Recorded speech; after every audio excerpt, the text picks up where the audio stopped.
Yes guys, after a long wait, our new projects have arrived here in Amsterdam. I'm super excited because they're actually right behind me. Come on, I'll take you. Let's go. Guys, you see it? We've brought in 2 projects. As you could also see in the vlog episode, we checked out a number of cars. And our eye fell on the Citroen AMI and this awesome Honda Civic Type R. Daniel is already checking what we need to get started. And just check out the interior. All the airbags are deployed. It also has significant chassis damage, which we've never handled before and find very challenging. We bought the Citroen AMI especially for our vlog channel. We're going to restore it here. And now, moving on with the Honda Civic Type R, it's time to drive our gem off the trailer. As you can see, it's been extended because it can't make such an angle as it will be able to soon. So, they've really thought this through.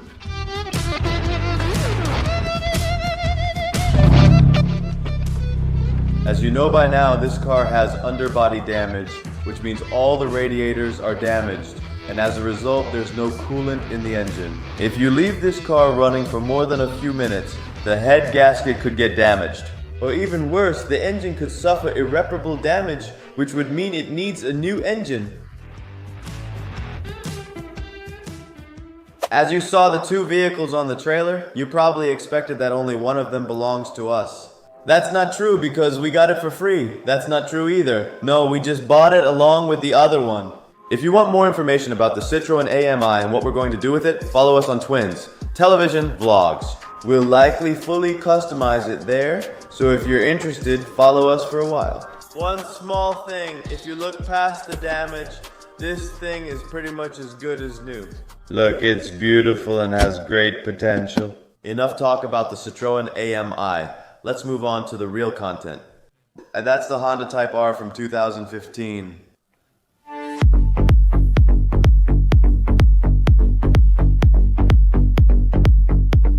If you saw this car from the left side, you'd think it doesn't have any damage at all. That's not true, since the right front is so damaged you can't even imagine. And most of the damage is on the underside. Subframe, control arm, and partly bodywork damage. This will be a real challenge. The car also has a walk notification, which we've never encountered. And that's why we're going to take you along with us throughout the whole process. For us, it's a great challenge that we're not going to shy away from. I would say let's put the car in the workshop, take a look at it from underneath, because then I can give you more information about the actual damage.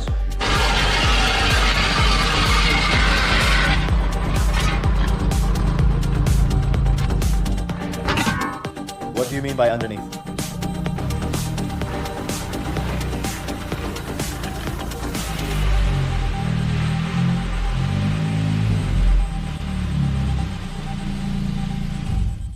Our gem is finally in our workshop. It took a little while, but here it is at last. My hands are itching like crazy. I actually just want to get started with the assembly right away. But before we do that, we're obviously going to tell you a bit more about the car, because the condition of the car is incredibly good. There are also booklets included, which I don't think I've shown you yet. That's also incredibly important to us. Service booklets with stamps. Look at that, a stack of invoices, a manual, 2 keys, and it hasn't been smoked in. That's extremely important to us. The seats look neat. And if you look at the back seat, the car looks almost like new. Look, indeed, very few people have sat there, and hopefully we're going to change that. Of course, we're going to show this car at car events later. That's our intention, because once this car is restored, it's really going to be an eye-catcher. Guys, look at the back. This thing looks insane. Big tips, a nice rear, a nice spoiler. I say yes, this is just, you go for Z-Max, right? If this gets a flame tune, it's basically a Nissan GTR to me. It's truly an XO. Check out that huge exhaust. My shoe just fits in there, guys. I always do that too. The fish check, right?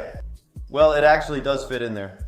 Yes, what's very important, what we always find very important actually, is that you get the damaged parts with a damaged car. So if something is broken, then it should be included. As you just heard, yes indeed. A piece of the exhaust heat shield broke off when taking the car off the trailer, and that was also the disappointment. Really a shame, of course. Yeah, there was a pin sticking out of the trailer where the loading ramps were attached. It also broke additional things which wasn't necessary. Yeah, the exhaust heat shield got torn off. It's not a big deal, but it's a shame. Exactly. Thank you for including me. And yeah, well, this kind of thing isn't very interesting. But sometimes there are those extra clips or snap fasteners that you don't need to order separately because you already have them lying around. Yeah, but just one piece. In some cases, you're just missing a part and you don't even know that it's actually missing. And that's how you can obviously make your car complete again, because you actually know that you're missing something. And you often have some kind of part number as well. I can already see a part number on this. See, Honda Park is visible here. It says part number somewhere here. Yeah, then at least we know which part we need. Exactly. Besides that, of course, we have a fog lamp grill. But again, there's a part number in here. So yeah, it's super practical. But I think we're missing a fog lamp. Yeah, a fog lamp. A fog lamp, indeed. Nice word question. And yes, please spray the windshield, but with the pump again, indeed. That pump, no matter how good, can't be ordered with it, even though it works. You should double check, but I expect it to work. A hose is also cracked. Look, we can just replace that with a universal hose, so that's not very difficult, but I think this is the overflow, if I look at it like this. No, this is the pump. Oh no, it's cracked. Yes, it's cracked. And besides that, a vest. The owner didn't use it during the accident because there's still a pack in it. The Dutch license plates, fog lamp cover, not needed. Hey, besides that, we have something that's actually exciting. This is actually exciting, but the engine, luckily it works. This looks like an engine component, but it could also be intercooler piping. Yeah, it looks that way, but it's good we have it. Now we also have the bolts. Look, the bolt is included as well, although it's a bit worn out, but yeah. Also, it's really neat. You said you were missing a cover plate, right? Yeah, that's right. Is it just this one? Look. Honda thought about that by doing it this way. I was just telling Don, yo, we were missing a cover plate from the trunk. Was it in there or not? It's not that the seller or someone forgot to put it in or anything. But anyway, that's not the case. Honda just thought about it cleverly. A double bottom. There's still a bit of carpet here. That's pretty luxurious, but no spare wheel. No spare wheel, but we didn't expect a 19-inch spare wheel with it. Yeah, no jack, well, no jack, not that either. No, there aren't any. When we're in a store like that or at a company with shadow cars. Hey, so there's your tire repair kit.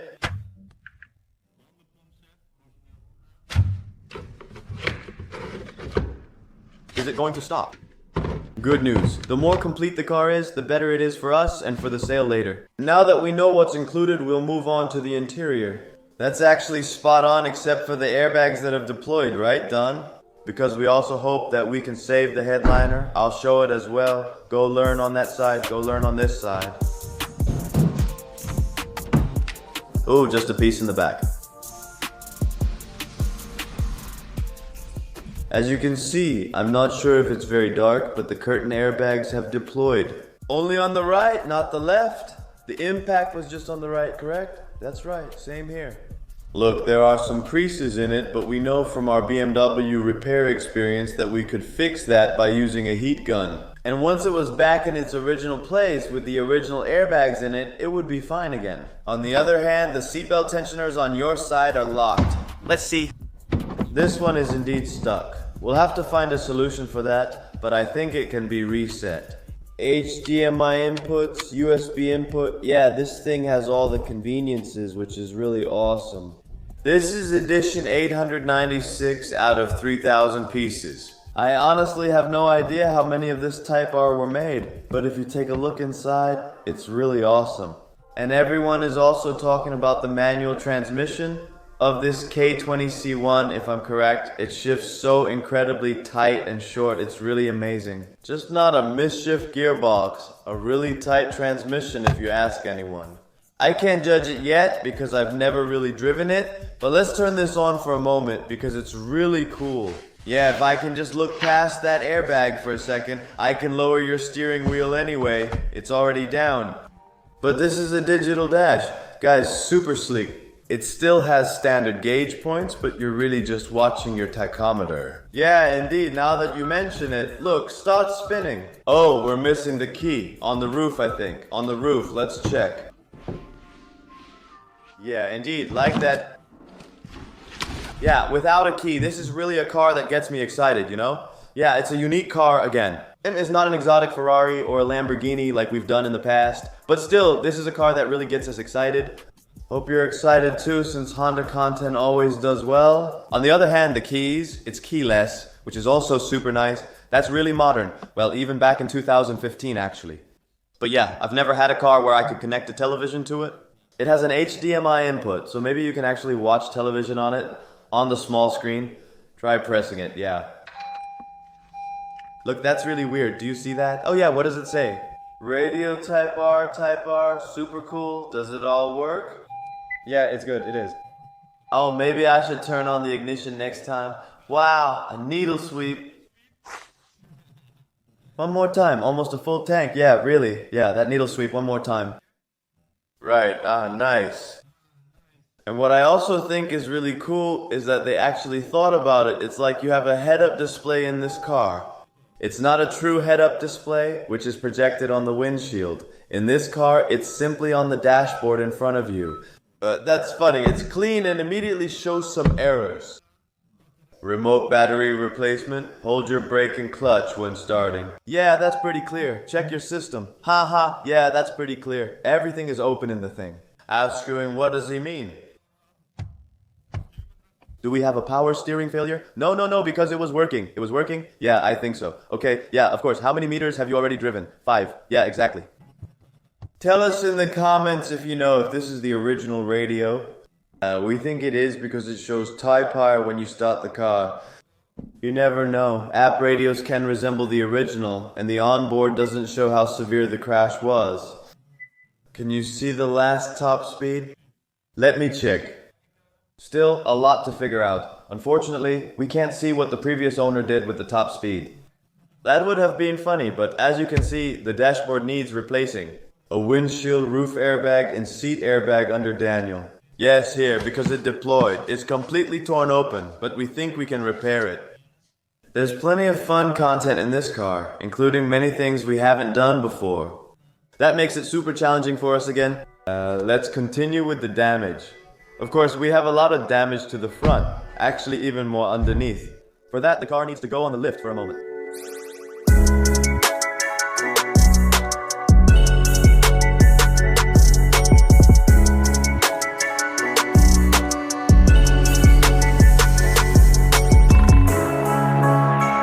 As you can see, the bumper is already pretty loose. That's because we've already pulled on it. A car dealer who deals in damaged cars always makes the car look a lot better before selling it. That way, we can make a bit more money from it. Here, everything was assembled with small screws, so broken parts were quickly put back together. This is a good example of that. Only 2 screws were used here, quickly pressed back into place, plus another screw here and there.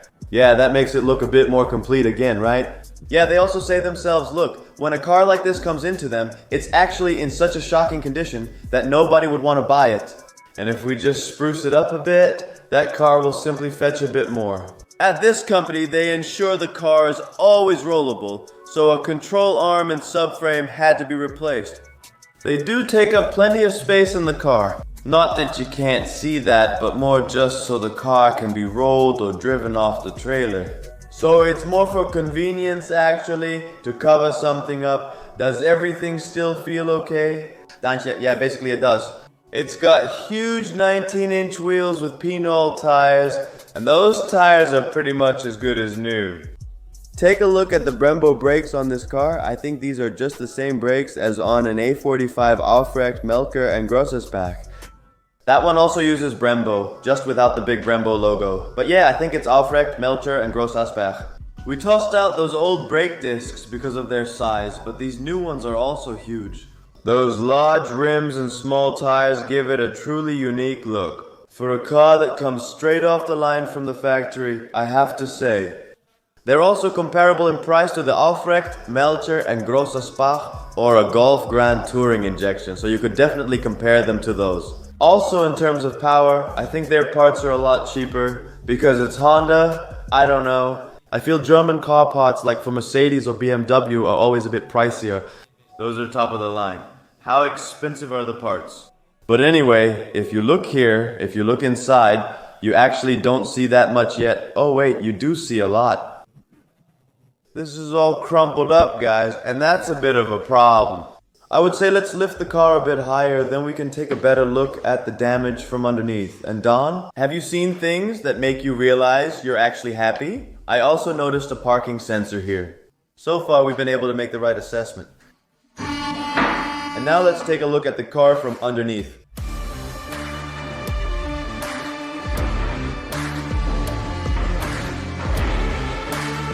This is exactly the panel that just got caught on the trailer. Yeah, that's a real shame, because that part was actually kind of intact. I'll just take this off so I can properly inspect the underside. So that's what I'm going to do now. We can finally take a look at the underside of the car. And you can actually see almost immediately what an impact the subframe has had. Besides being welded, it's also quite bent, which has caused the mounting points to bend too.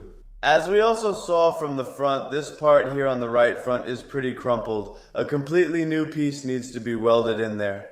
I also see an aftermarket intercooler from China here. He says that, yes, look, BTS China intercooler. We were already thinking about an intercooler upgrade ourselves. Well, now we're definitely going to do it. Yeah, everything at the front is broken. This part that we see here, that's not bolt on, that's all really welding work. That's body work, which is attached to the car, similar to what we did with the FJ Cruiser. And here, if you come back a little, you can actually see that the triangular bracket is bent. Here it's straight, and there it's bent. What I'm really happy about is that the car starts. Yes, it's logical the radiator is leaking after such an impact. But the fact that at least engine oil is being held in the oil pan says something about the engine and the gearbox being good. Yes, the drive shafts were fine since I could drive the car. I want to show you how that company welded the control arm. Look, here you can really see how the control arm is welded together. And here actually the suspension has torn off from the subframe. Of course, they did spray it nicely with black paint again.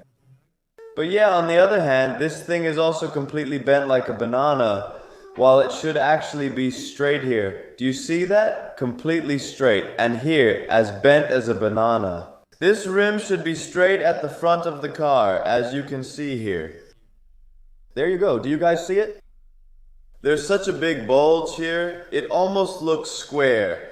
And it's not even straight on the outside anymore. Look, it's dented here too, right? Here you can see a huge dent here as well. Take a look from the outside. I saw this when you were driving to the workshop. Look. I'm really curious if a rim like this can be repaired, because a used rim costs about 780 euros, including value-added tax. It's an expensive rim, it's an original type R rim, so if it can be repaired, that would be a nice bonus. Otherwise, we'll order a new one since we like this rim, unless you have a better idea. Let's upgrade them to another type, since that's possible. We'll do this one, come on. Oh, we're rubbing a bit against the wheel arch. It's hanging a little, of course, but other than that, yeah. What's nice is that the P-Noel tires do hold air well. So, yeah, that's always a plus. So, for now, at least we know we need a complete cooler package for the front. A control arm, a subframe, a dashboard, roof airbags, steering wheel airbags. So, plenty of things to look for. Because you don't want to buy everything new. You want to rebuild as cheaply and budget-friendly as possible while still doing it correctly. So you actually want to make the right decision. Do I buy it new or do I buy it used? To make it as profitable as possible for us, of course, we're going to use as many used parts as we can. And yeah, these kinds of brackets, those triangle brackets, yeah, those don't really cost much. But for the rest, yeah, the big things like a subframe. If you can save roughly 900 euros just on that alone, then you should do it. Because with a damage report like that, new parts are always listed on the damage assessment. That makes a car like that a total economic loss, though the exhaust system could still be upgraded. If I saw the cat, a 3-inch without a cat, and of course a flamethrower, yeah, oh my god. But I don't think you've ever seen an exhaust system like this, because this one is literally a hose. Guys, follow me for a moment.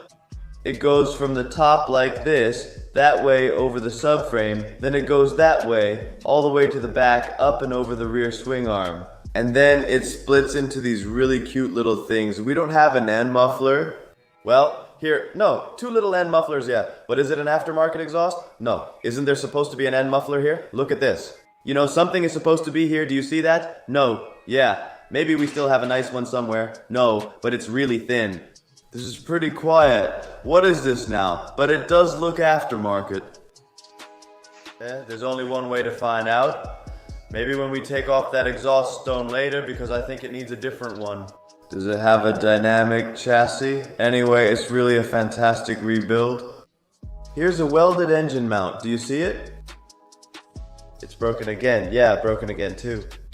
So yeah, every point we see, we've noted down, as you saw. Well, we've just stored it in our minds for now. We'll order everything, choosing new or second-hand based on online prices. If new isn't much more expensive than used, we'll buy it new. But for now, we're now going to continue stripping more parts from the car. Because the actual damage is still behind that intercooler, behind that radiator pack. So far, so good. We have seen some things. Which makes me think, oh, this is going to be interesting. But yeah, we're taking you along on this journey and I hope you enjoy it.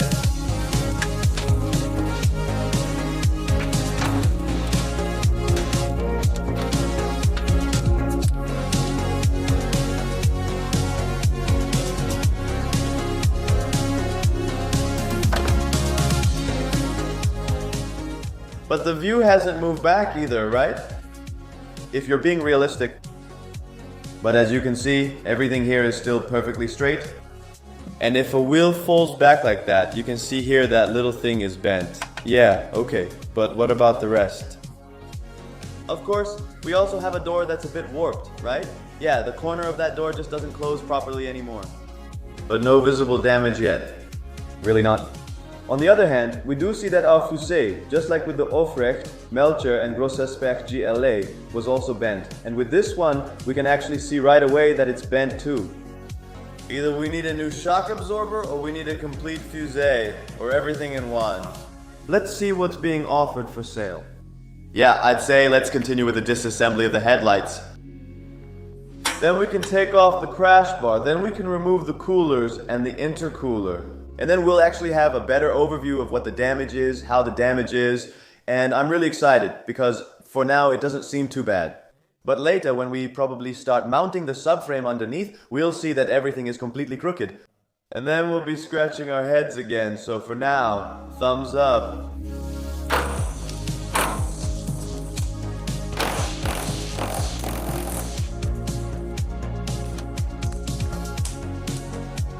In every shot, something falls.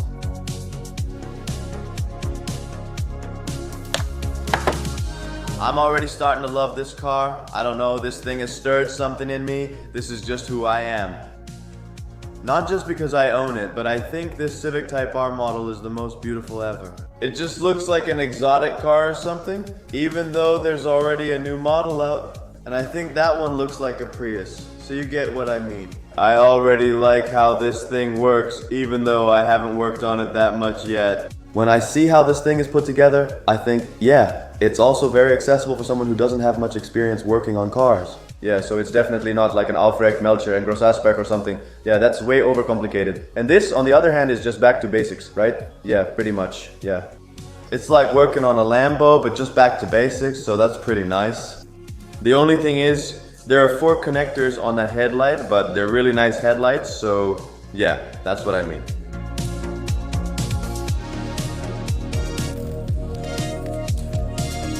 Then you just have to read it right. That's also something that works out a bit easier, you know? Sometimes it's all tangled up because it gets caught, of course. And what if it doesn't come off easily? That can actually cause real chassis damage. It's nice and straight, except for the dent. And that's exactly the crash part, and I handled that nicely. And to be honest, I don't even think this is actually from a Type R specifically. I think this is just made for this model Civic. I think it will cost about 50 euros, like with the Polo, and we'll just put it back like they did with the Polo. Didn't you see it? Yeah, I think that's ridiculous since you won't wear this excessively. We can now remove, wipe off, and reapply all those artificial layers. Yeah, bye.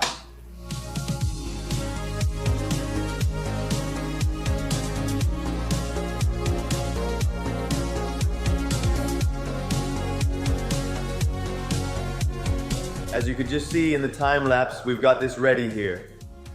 Cooler package received and disassembled, thank you. We can't give it a 10 because, as you see, it's very bent. And that's also why, yeah, this one doesn't spin anymore. So we also need cooling fins, an intercooler, a pipe, and an air conditioning line because that one is bent. But those aren't all the costs. Now that we know what we need, that's a big turbo, right? Maybe also to look here, but for the parts needed for the damage repair, right? Yeah, but you're already thinking about upgrades, don't you? It definitely needs that flame tune and a straight pipe cut. We're going to put the wheels back on, then we'll take the car off the lift. Because as you know, we still have a seat that needs to be repaired. The airbag has deployed, and we need to remove the right seat belt since it's locked from the accident. There's still plenty to do. Stay tuned, and there's some really good news. We've found a subframe, and we've ordered it along with a right control arm. We already need that, so it's coming. Just adding a bit more to it. We're going to make a price list when the project is finished. How much did it cost? Anyway, that subframe cost 3,150 euros at the dealer, excluding value-added tax, and we found it for 600 euros all in, including value-added tax from England. So it'll arrive quickly. Is a right-hand drive Honda different from a left-hand drive Honda? Yes, especially regarding the subframe. I hope we didn't mess that up because we didn't check any part numbers.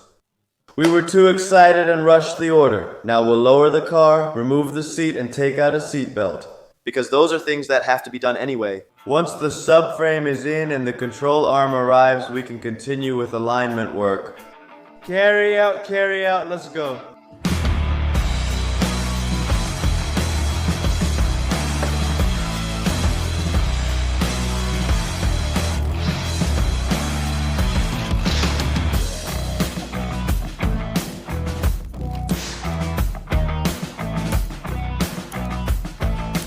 So we have a seat with an airbag that has deployed. And I don't know why not everything went off on the front left. That's a mystery, because actually the car is just being driven by the driver and he also needs to be protected.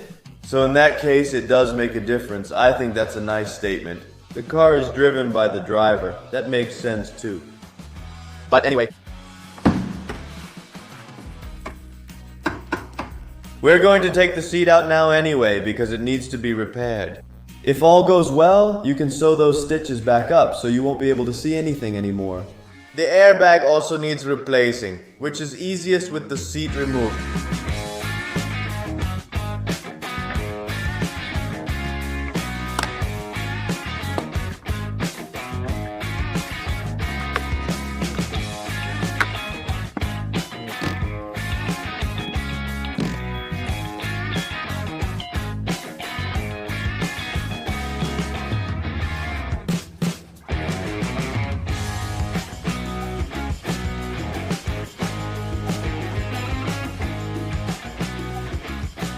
My husband-boyfriend used to have a few euros under the seats, but not with this one.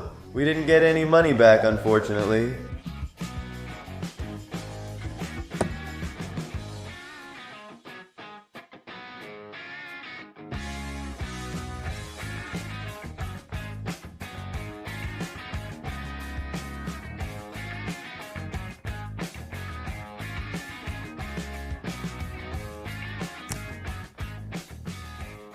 Well, that was just a little bit... Yeah, that's why, for sure. But now we have a distribution number. I know which distribution it's from.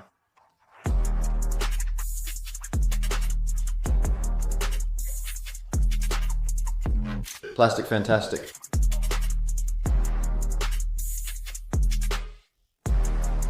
Thank you very much, Todd.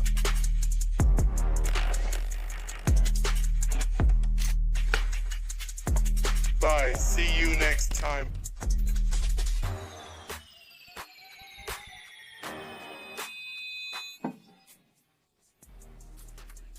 Our belt, I think it's because he's blocking us.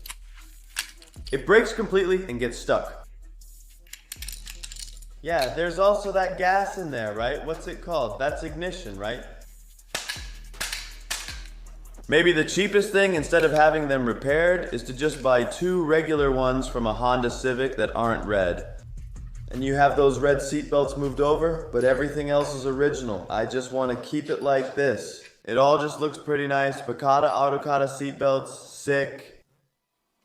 Now that we know which parts we're going to need, we've checked with Honda's warehouse to find out what all the costs are. And it turned out to be a shockingly high amount, so high that we kind of understand why this Honda Civic was declared a total economic loss. A crucial part that we didn't even ask the Honda dealer about is for us a subframe. A subframe costing at least 1,350 euros excluding value-added tax at the dealer. We found one we can have shipped from England. Just 600 euros including import costs and shipping? Well, that's about a third of the price. We really made a huge profit from that. And we've also ordered a control arm, but we haven't received it yet. At the dealer, this costs 950 euros before value-added tax, but we got it for 310 euros. Now that we have this part, we can start with even more disassembly work on our Honda. As you know, our subframe is very bent. Before installing the rest of the parts, we actually want to know first how our subframe fits and what we need to modify for that. If it turns out that our chassis is bent this badly, then of course we're not going to place a big order to repair this car. I hope it's not that bad. For one thing, of course, we're not going to order all the parts from the Honda dealer. Although they are going to go over the prices right away from the quote we received from them. It's such a high amount that I understand why the car was declared a total economic loss. Million.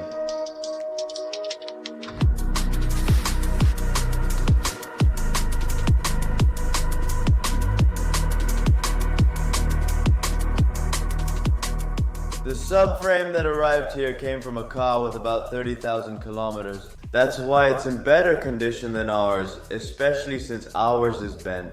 But even before that, you can actually see that we have quite a lot of rust. And this one doesn't have that, so we're making a bit of progress. We're going to put the car on the lift, and then we're going to loosen it from underneath. And then we're going to check all the points on our bodywork. Oh, it's stuck.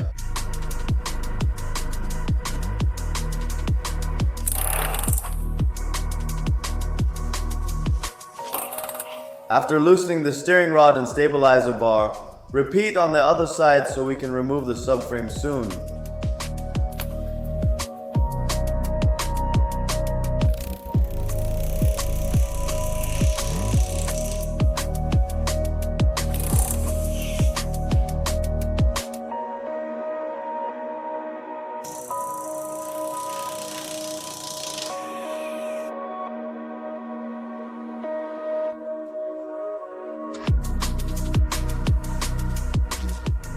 We've disassembled the subframe, it's officially on the ground now. And what a job this was, guys, unbelievable. I don't know how much work the company put into welding that part that broke on the subframe, because just take a look at this. As you can see, they've welded his support frame here and there's a subframe there. But to get to everything here, you have to completely disassemble it, and that was quite a bit of work. We left the steering rack in place, we're going to remove it now. Personally, we think we used the wrong order for the assembly, because for the assembly, I think we'll start with the steering rack. Install the subframe, and then put everything back in as one piece. But first, we need to create some space, because we need to fit our new subframe. Now it looks totally crunchy, check this out. I think it's going to be quite tricky to mount the subframe. This one is also still pointing down a bit. You can see it here as well, there's a slight bend. So that definitely needs to go up towards the front, that's going to be quite a job. I'm curious to see how bent the car is and whether it can even be repaired. We're going to disassemble the steering rack now and then install a new subframe. From there, I'll update you again. I'm not sure what happens next, but this is getting intense and making me nervous.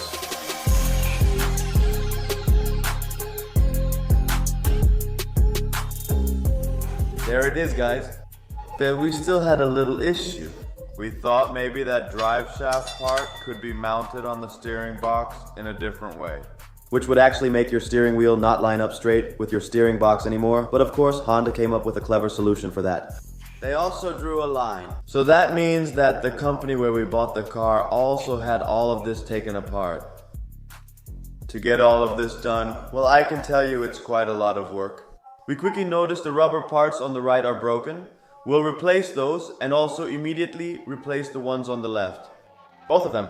Then we'll put the subframe back into the car together with the steering rack, but of course we'll first check if the subframe fits, the new subframe.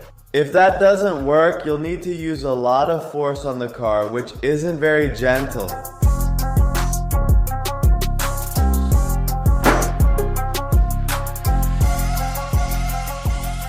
Okay, so this is the exciting moment. Because if the hole doesn't line up with the chassis of the car, that means there will be a problem. He won't fit the Renault in one try. We both know it. The Renault's front right is pretty bent, so this one's definitely bent. But how are the other three going to fit? That's the big question.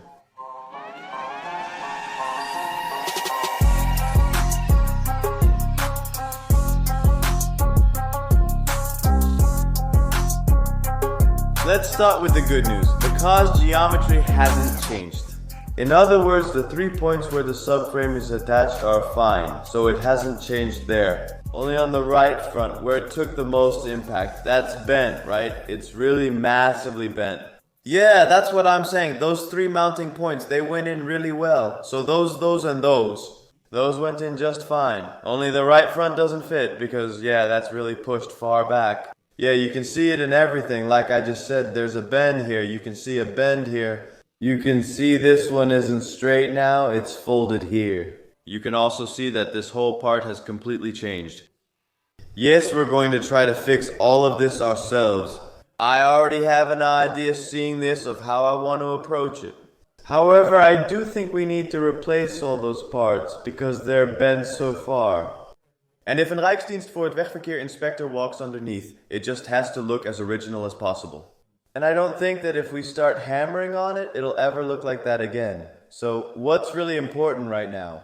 That basically all the dents are going to be pulled out, and that once everything is back in place, that bolt can go back in too. Then we'll replace that part and start rebuilding it again. Because just like this too, you'll never be able to restore this so that it looks like the original again. We might as well order all those parts separately from the dealer and weld them back in, just like we did with the FJ Cruiser. I think that's the right game plan.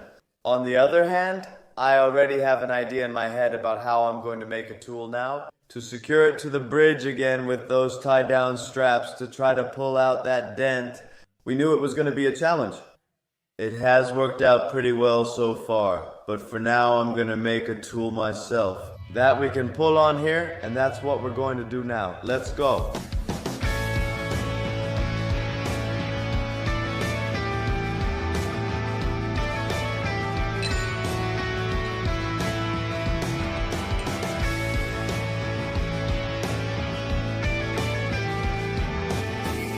On the slopes there, listen.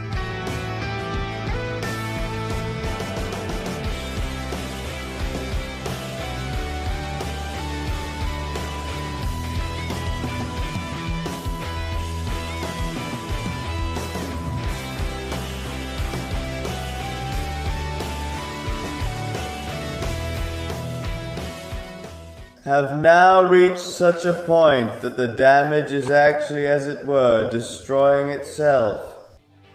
Look, underneath there it just starts to crack, and that means that the impact it has had is currently greater behind the damage than in front. And that's why he's now trying to break himself free. It's already much further forward than it was just now. We've already moved forward by 2 centimeters.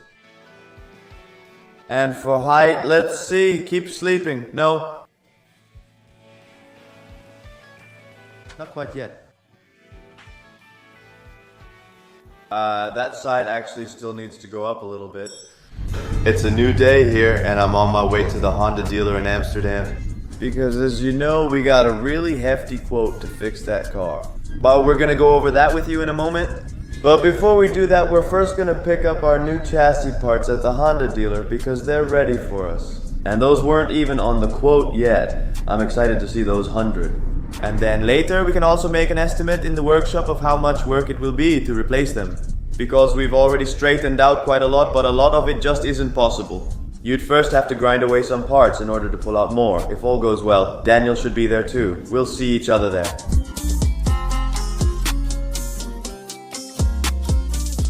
This is a success, guys. The first part's for the Honda. As you can see, a lot of chassis parts. Massive undercarriage damage. We've been well taken care of at Nijkerk in Amsterdam. Great service, guys. We have what we need. We're heading to the workshop to fix the Honda. Let's go. We're back, guys, in our workshop with the new chassis parts. Look at that. We've laid out the parts so you guys can get an idea of what we're going to replace. As you can see, we're going to replace almost everything on the right front side. The radiator support here will also be replaced later. And besides that, we've decided to order as many subframe bolts as possible, the bolts for the control arms, because we don't know if they've gotten bent. So in any case, we're going to replace them just to be sure. And of course, the little drill brackets for the back of the subframe, which are completely bent on ours. As you know, our car has had a collision and we just want to repair it as well as possible. The inspector should ensure the work is done properly, not cheaply, and will pass inspection. The parts line here cost no less than 800 euros. These 800 euros? That was not included in the quote I first requested at the Honda dealer. We have a different quote here. Don't be shocked, guys. 16,151 euros. Just for the parts alone, these are parts without a subframe of 3,350 euros and a control arm. That's 900 euros more in value-added tax just for a legal form. You can imagine that all these parts together are so expensive that such a car is simply economically dead. That's how it goes. Such a car has a market value of 31,000 euros. And if you add to that, let's say we don't even have everything yet. We still have a 1,600 open order at the Honda dealer for some front-end production items. Just imagine that we almost need 20,000 euros worth of parts if you order everything from the dealer. They've been kind enough to give us a 15% discount on parts, so that's really nice. Nijkerk in Amsterdam Southeast is the place to be. The knowledgeable and friendly staff were very helpful and supportive. So thank you for that, guys. We're super hyped to fix this thing. As you can see, it's still pretty tangled up here. We're still missing one container. This container where the subframe needs to be attached.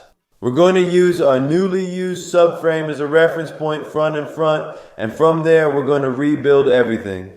Are you as excited as us? We've never done this before. Do you know how it works? Let us know in the comments what we should start with. Should we start with our subframe or with our chassis beams? We don't know, maybe you do, so let us know in the comments. In addition, we found a lot of parts online through eBay, Marktplaats and Onderdelenlijn. And of course that still needs to be deducted from the 16,000 euros we have listed here on the quote. Look guys, it's really written here. 16,151 euros and 35 cents, including value-added tax. Honda was so super nice to give us that quote, with all the item numbers. There are so many companies, I don't want to mention other brands now, but they do things like that. So that as a customer, you don't see those part numbers. And what's nice is that everything is selected based on the chassis number, so the fit is 100%. The item must fit this car, which is why we're very happy with the part numbers. Because from here we can start looking for the new parts, and that's what we're really hyped about. We've already made a lot of progress with the front. Nice pun, progress with the front. But we've been doing some pulling.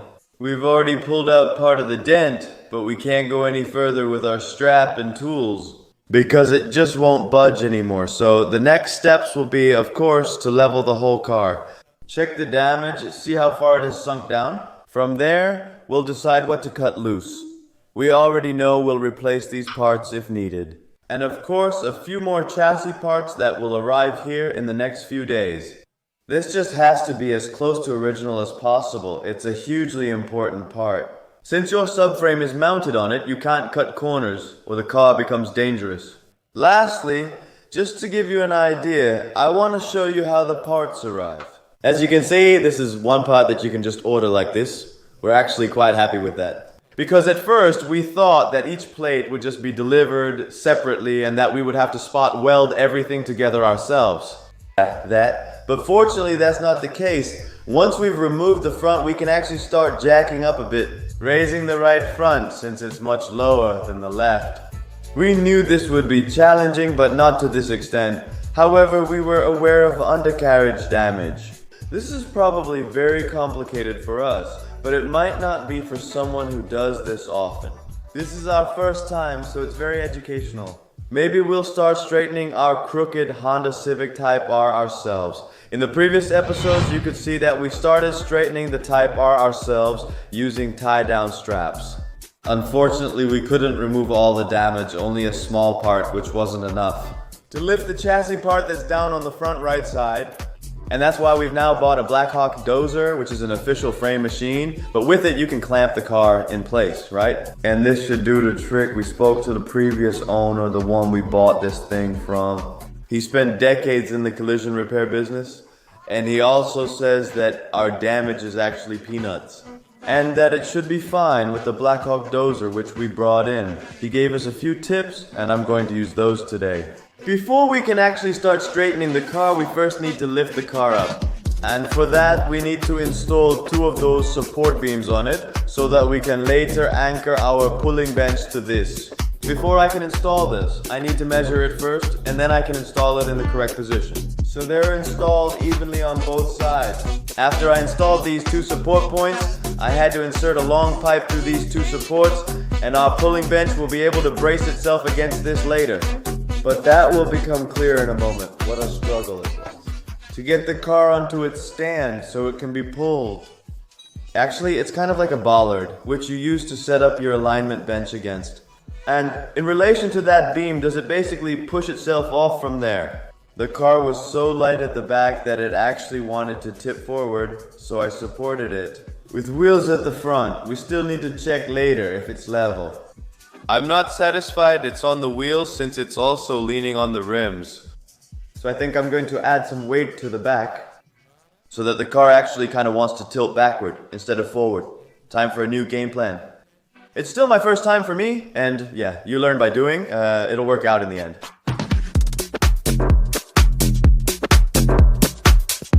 We're about to find out whether you want to lean forward or backward.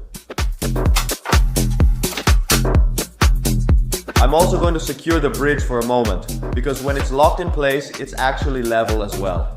And then I'm curious to see if the car is level. We're going to check that using a laser. I've used a spot here as a reference point, so the top of the dish, basically where your strut is attached. And here as well, so I can see, maybe a little hard to see. It lines up exactly with the top. And here too, so that means the car is actually level, and from here we can determine crone height. We're going to slowly tilt the laser down, and as the laser lowers, you'll actually see that. As it goes lower, the front right tilts more, and now you can read that with the laser. I'm just going to turn off the light for a moment. You might see it now. I've aligned the laser with the front left of the chassis tray. And if we go to the front right of the car, you can actually see that it's correct up to here, and then it slowly starts to deviate downward. So that means that this is about those 2 centimeters. That it needs to come outward and that it needs to come upward. Now that we've gained an understanding of how far it needs to go up and where it needs to go, I'm going to get our pull bench ready now. Because there are still a few accessory parts that need to be put on. The whole thing needs to go under the car. And I still have to put the chain around it. There are a few steps left before we can start pulling. And we also need to heat it up later, but that's for in a moment. Let's first get the pulling bench ready. Let's go.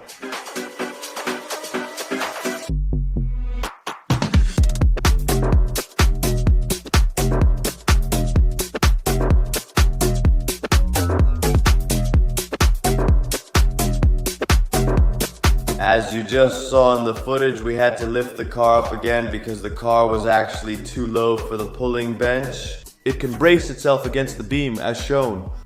Earlier this wasn't possible because the car couldn't lower enough without resting on the pulling bench. So we had to raise it a little bit using those supports. Then I checked the car again to ensure our reference points were correct. So now that the car is back where it fits, can I put the chain around it now? And then start heating up the crumpled part.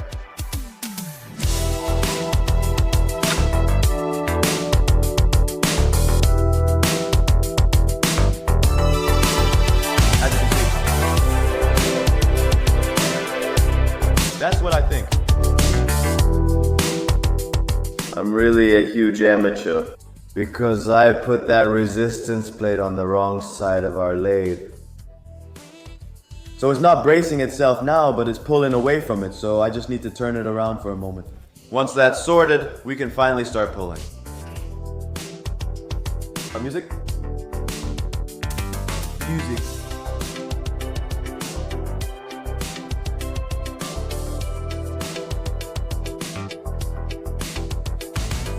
Music. And also because it's a bit old equipment. You build up a lot of pressure music. It just leaks everywhere. There at the start of that pump, here it leaks out nicely. But yeah, if it does the job, then I'm totally happy. Wow, guys, I closed the hood for a moment to show you how the lines run. And I moved the laser down a bit to show you how it runs on the bumper beam. Check this out. I'm so excited. I think I'm about music. I spent about 2 hours assembling the whole setup and about 2 hours pulling. And this is the result.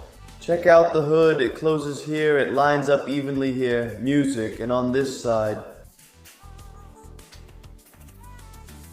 It's nearly even here, but that's because this support is loose. And if I want to raise this a bit, then it will music line up perfectly with the hood. Then the bumper bar, that laser line, music it runs completely straight across the music. Bumper support. For a first time, I have to say it's not bad. It's just a lot of thinking, because music, yeah, you just have to understand the theory a bit. If you run the chain underneath, it gets pulled up high, but if you run it over the top, it has to use more force to get higher than if you put it underneath. You pick up these small things while working, music. And of course you have to pull it much further than where it originally sits, because it still gives a bit when you release the chain. So with that said, I'll just open the hood for a moment and do the final checks to see if it's okay with the laser line. And if that's good, then I'll take off the radiator and remove the front. And then maybe we can start cutting off the broken parts. I never thought it would turn out like this, but it looks good. Music!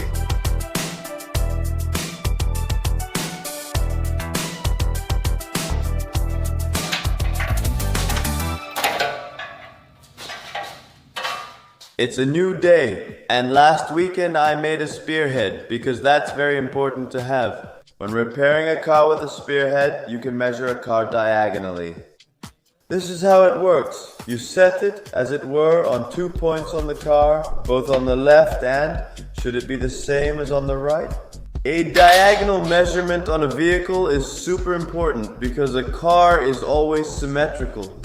So as soon as the car is no longer level and symmetrical, the whole chassis is out of alignment. And then you actually never get the car straight on its wheels again, before we can actually measure the symmetry now. First, I need to remove the hood from our spearhead, so I'll do that now. Let's go.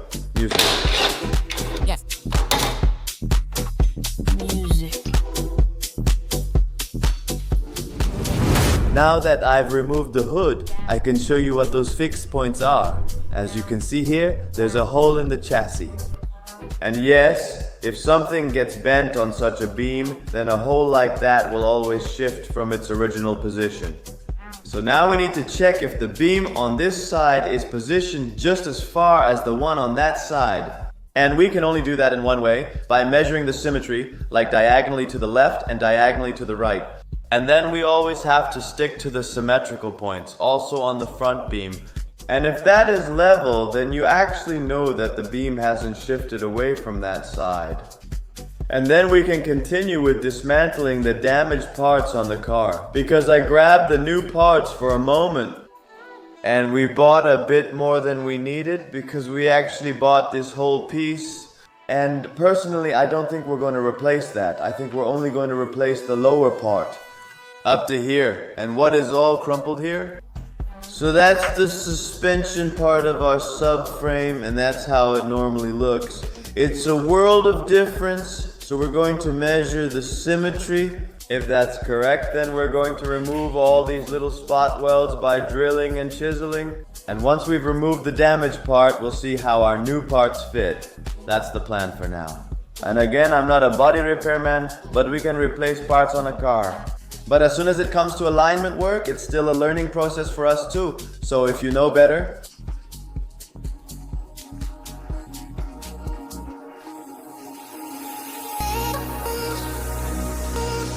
Here's another fixed point, that's this one. So now the other side, where it took a hit, should also be the same? And if that matches up, then it means our chassis ball hasn't shifted. So I'm curious. If it doesn't have to, yeah, it goes in. And that's good news, because it means that what we've pulled on the chassis with our pulling bench is enough for now. Also, nothing needs to be brought up top. Yes, let's continue cutting off the damaged parts. And once that's done, we'll fit the new parts. Let's go.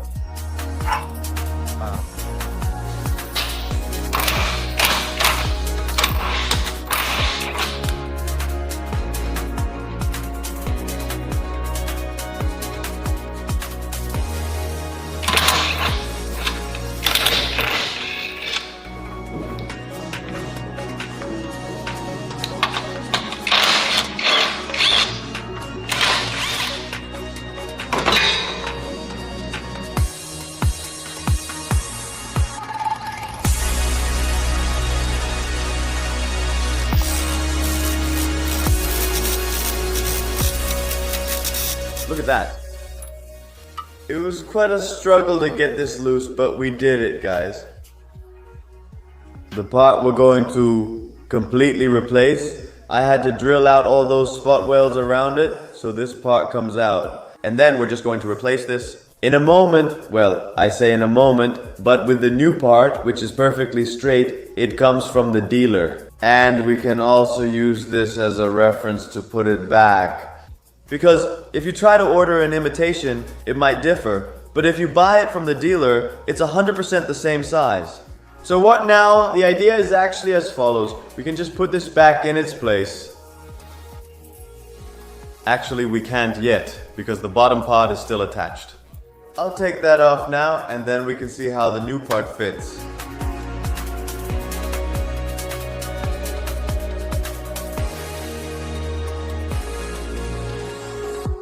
I've just put that new part in, and you can see pretty quickly if you stand right in front of it that it's actually a bit lower on that side.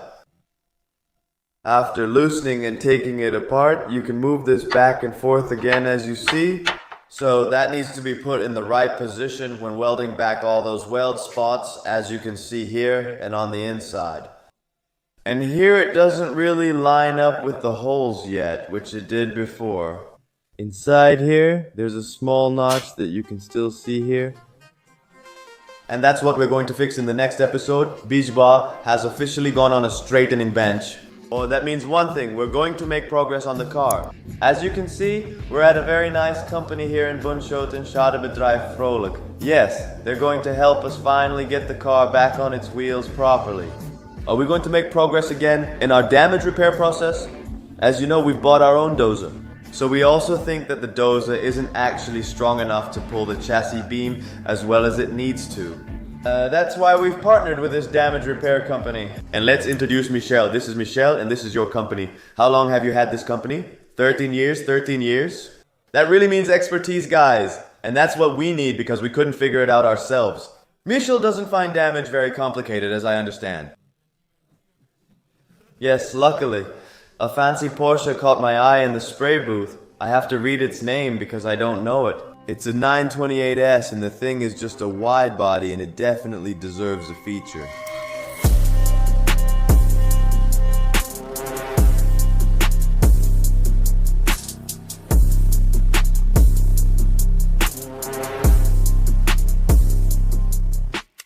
We brought our chassis parts, since without them, Michelle can't properly fit how our chassis is positioned. Michelle was busy securing the car on the alignment bench. As you know, it's crucial to secure a car like this on an alignment bench. Otherwise, you simply can't apply any force to the beams, because yeah, you would literally pull the car off the bench. So let's secure the car, and once we've done that, say it right, Michelle, it's securing the car. Tensioning? Yeah, I was close. My knowledge is slowly starting to grow, guys. Anyway, we're going to tension the car and then we'll start pulling. So I'm curious how the hell the fuckman is going to do that. Let's go.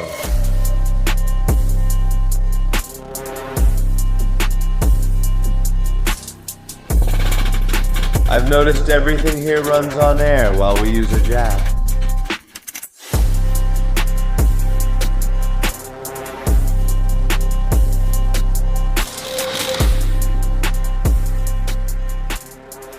Well, Michelle, if I may ask you, our work, what we've done, how does it look? Is it okay? You say you're mechanics, but I think you've come a long way. Yeah, do you want to join us? Yeah, well, to be honest, by doing it, you really learn the fastest. Definitely. Of course, that's how I learned it myself too.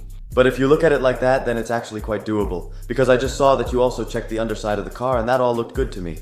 That all looked neat, yes, luckily.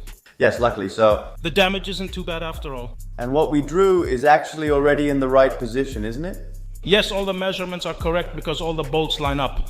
So you guys made it really easy for me, I think. Yes. I'm curious about what still needs to be pulled, how far, and how that works. This machine operates differently from a dozer, right? I think you clamp it here with that pulling system. Yes, my clamps indeed, they go onto the bench itself. That's why we clamp the car tightly onto the bench, and with the bench itself we can actually go in any direction. We can only move forward and backward, not down. With this system, you can attach it here. You just do this, then that, and it goes down. You push here and it pulls down there. Exactly. Yeah, then you're just flexing your muscles. I notice everything here is very heavy. Using a bench like that, you'll get it eventually. Enough talking, let's work, let's go. Yeah, we also love bringing something ourselves.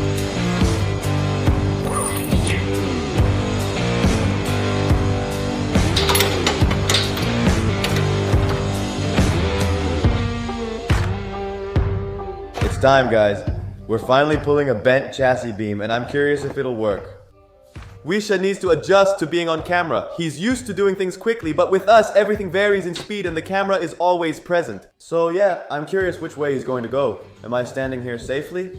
You're standing safely, yes.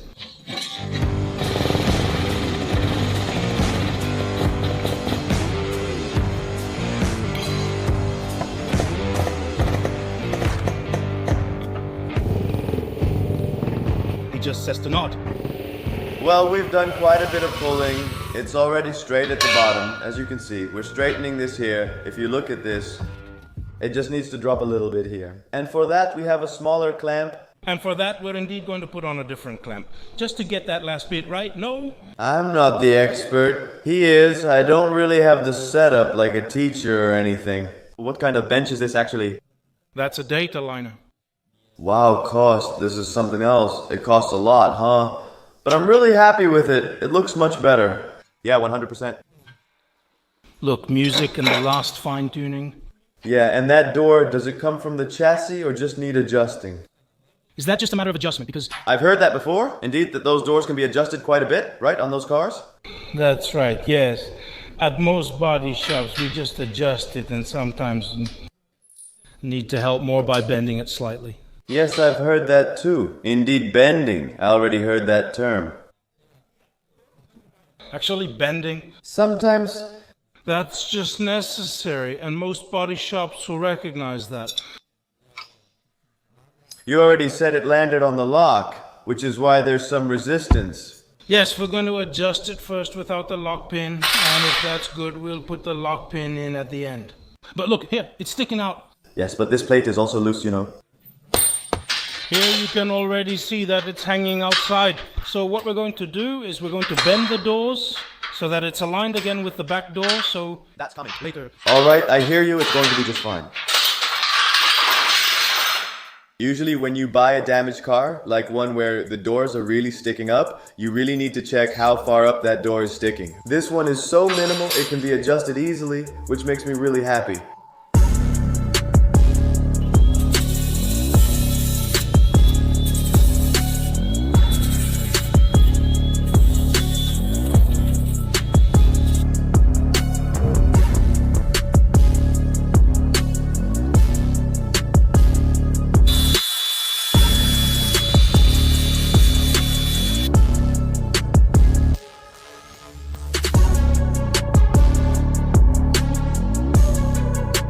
Yes guys, the subframe is up, the gearbox is in, and all edges are done.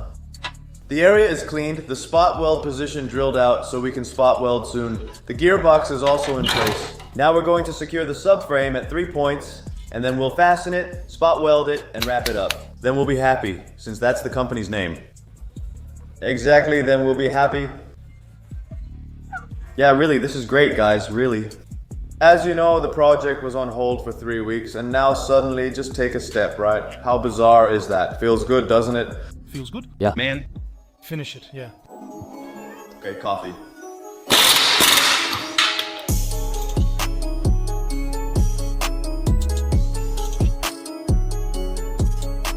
We thought we were finished aiming and had taken everything down, but now we have to set it up again.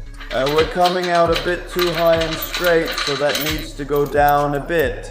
So we were actually pulling too high. Yeah, so now we're going down again, first up, then down. Yeah. Yeah. Ah, yeah. Better that we find out now than when he's already on his 4th wheels. Yeah.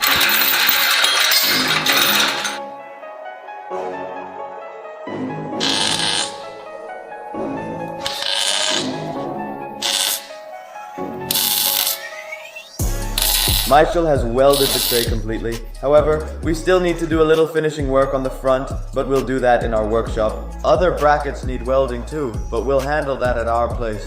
Now that we know our subframe is completely level, there's only one thing we can do. The only thing left is to adjust the right front door and then we're good to go, I think. Right, Michel? Are you satisfied with your welding work? Is it Satisfactory? Yeah, perfect. Let's just fix the right front door and we're good to go. Then I can get off the couch and we'll go back to Amsterdam and we'll have left here happy again.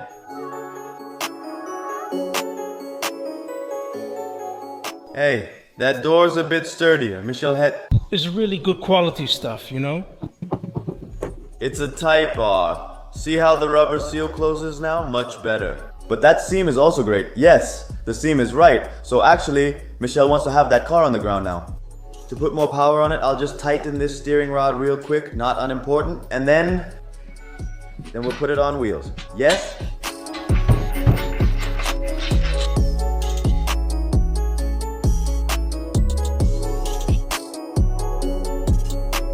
Michel is pleased with the door. Yes, it's definitely Royce quality. Look here. Happy with the whole car, man. Wow, definitely. Look, you reached your goal. Yeah, he's just sweating, man. It's not normal. We thought we'd do it in half a day, but yeah, it's a solid car. This FK2, really, that's not normal.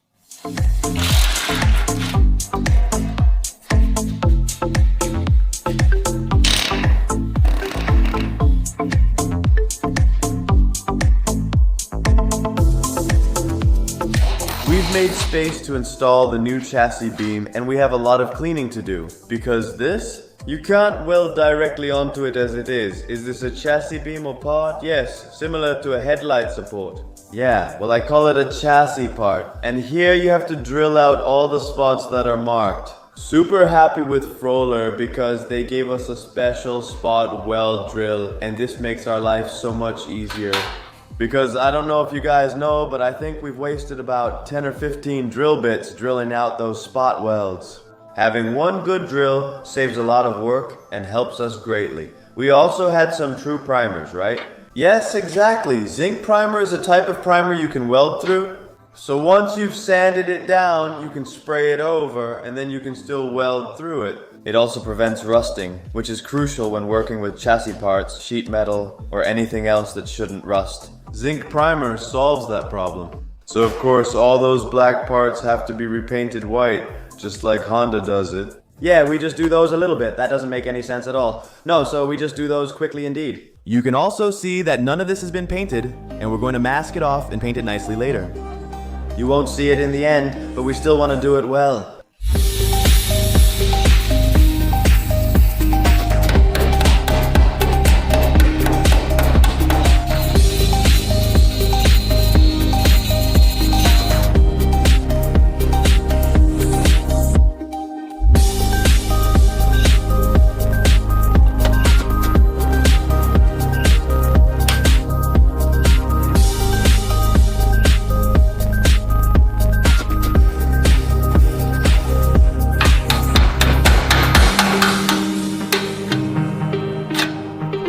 We've now dismantled all the damaged parts, and we're going to fit our new part. This actually gets sandwiched in between here, right? Yeah, exactly. Yeah, it doesn't fit. Yeah.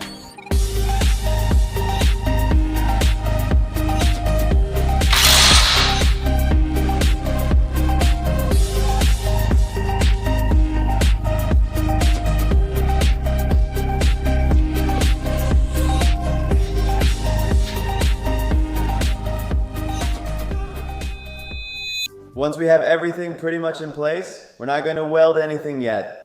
Because first, we need to fit the hood and put the headlights in place. Because it could be that they're a bit out of alignment, because of course the car took quite a hit. Right now, you can still adjust it, but once it's fixed in place, it's fixed, there's no turning back. Now we're going to see if we can get everything roughly lined up nicely. And if everything is really in place without huge gaps, then we'll go ahead and wash it. You still have a lot of adjustment options around the headlight, the bumper, the hood, but it has to fit for us.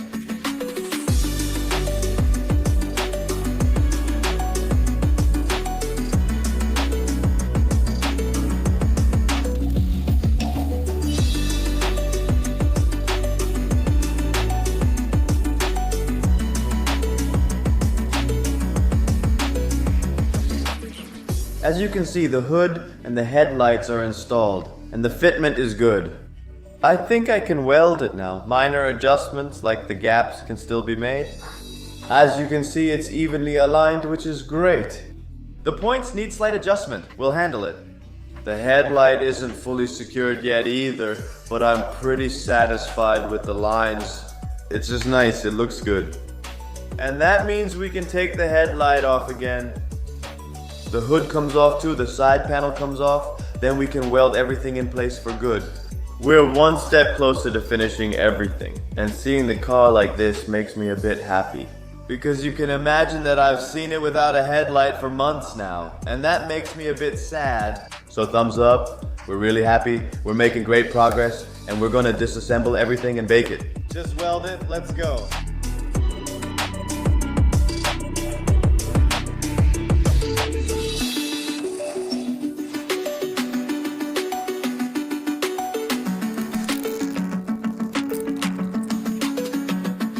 Go.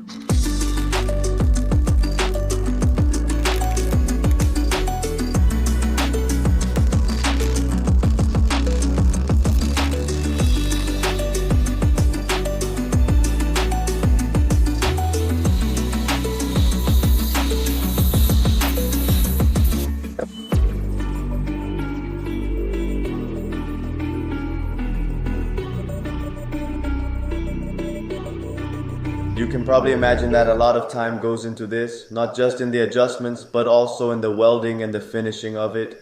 We've now prepared everything so that it's time to give it a sort of original look. It can't be delivered to the Rijksdienst voor het Wegverkeer like this. So what did we come up with? We've brought together different color shades to get a bit of an original look. A bit of wheel spray gold, we used that as a base. Then we sprayed on some high gloss white, and then you get this weird gold whitish color. And that's what we think. Yeah, that matches pretty well with how they did it at the factory. On the other hand, we could easily spray this completely white, make it perfectly white, but that's not what we want. Give it the original look, just like it came from the factory.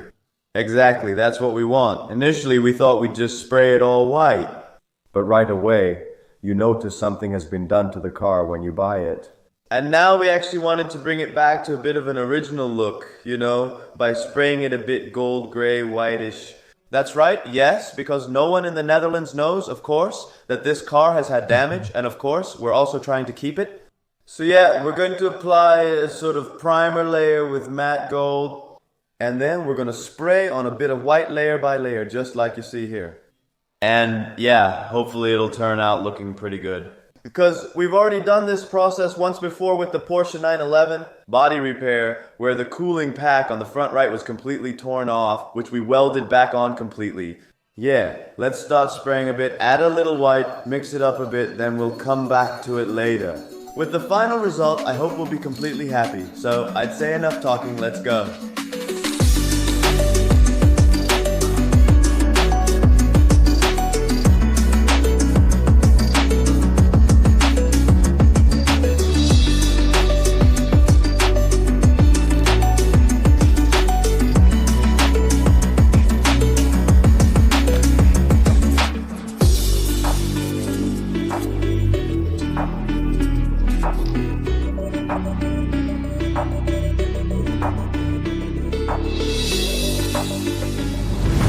Time to make some progress. Of course, earlier in the episode you saw that we put the front together. That turned out really awesome.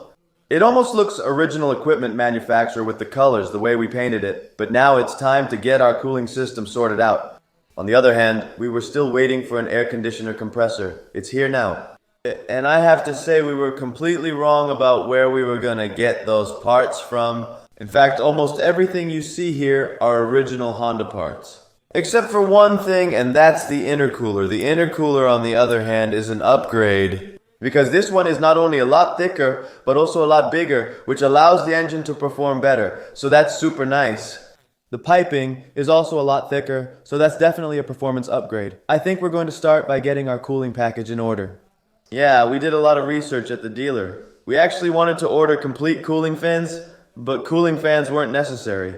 You could just buy a housing for that. Our motor, on the other hand, did work because we just put 12 volts on it here, so it's unnecessary to actually replace everything. Everything was already expensive, so we carefully considered where to buy things to avoid extra costs. But yeah, these kinds of parts just don't match with other Honda Civics. We had to find a good used part that wasn't for sale, so we ended up at the Honda dealer. Thanks for the great discount. Van Nieuwkerk, Amsterdam. That's enough talking.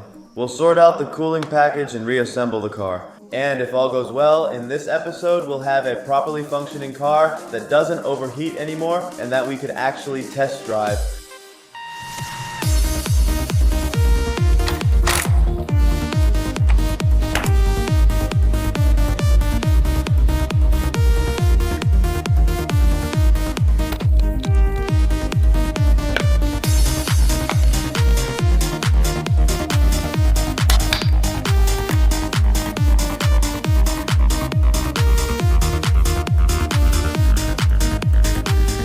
As you just saw in the footage, we've completely assembled the cooling package, and the nice thing about that is that you haven't thrown away those old parts yet. You know exactly how it all fits together, and with original parts, everything assembles smoothly. Yeah, that's definitely an advantage. And of course, for the future, the car is simply worth more as well. Of course, with original parts, although we just mentioned that you actually can't find any aftermarket parts for this. At least not imitation ones. So yeah, just briefly tell us what this cooling package actually costs. The condenser cost 500 euros, the other was 400, totaling 900. These are about 600 euros each. Wow, but you don't need to buy it since it's really expensive. Before we put this cooling package back in place, we're going to replace the air conditioner pump first, because this one has a big crack. This is a great new one, and we can still reach it since it's right here. So we're going to install that first with a new multi-DNP, and then we can finally put our cooling package back on.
As you can see, we've installed and connected the entire cooling package. That's right. All parts are original equipment manufacturer and original. Guys, let's take a look at our intercooler. This is quite an upgrade, as you can see. It's not only doubled in thickness, this whole thing is also made of aluminum, which makes it cool better. Guys, look how crumpled this one is too. We debated whether to order an original or a used one since both were available. But we still wanted to make an upgrade just to have better performance. This is also an intercooler pipe, which actually goes towards the turbo. Just look at how thin this is compared to the original. That's wild. Big difference, right? Let's check if it's really empty, since there could be something inside. I've heard stories about a cloth being inside just during welding, you know. So they make it gas tight, just put a cloth in there, and then assemble it. Still a little flake then? Some of it does fall out, huh? It literally shoots out a flake. That can't be right, can it?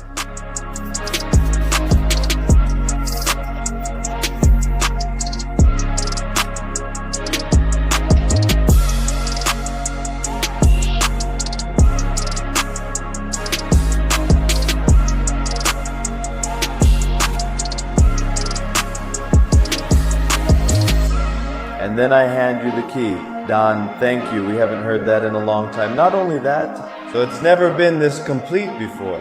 Turbo and air conditioning systems are done. Just need to fill with gas.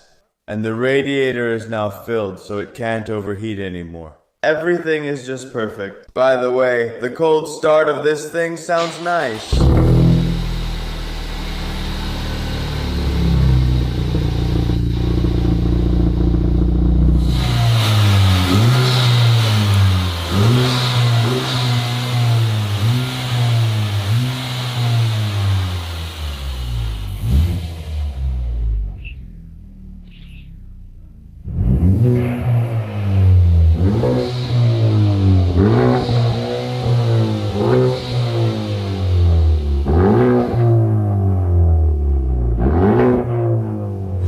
It's been properly bled because the cool finders have turned on. The little model sounds super nice. Oh yeah, and that dump valve, that's really very nice.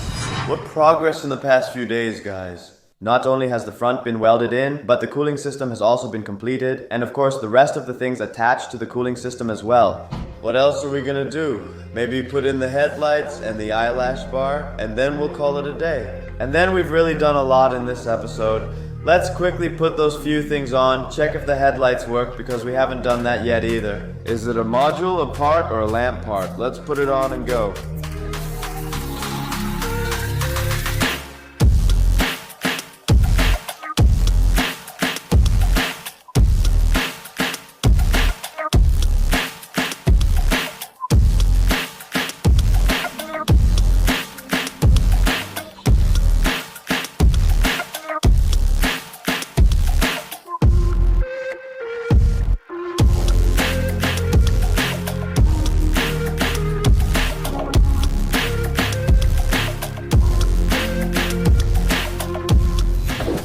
I just arrived in Hengelo and I'm at Vibes. Because as you know, we bought a damaged Type R with the seat airbag deployed.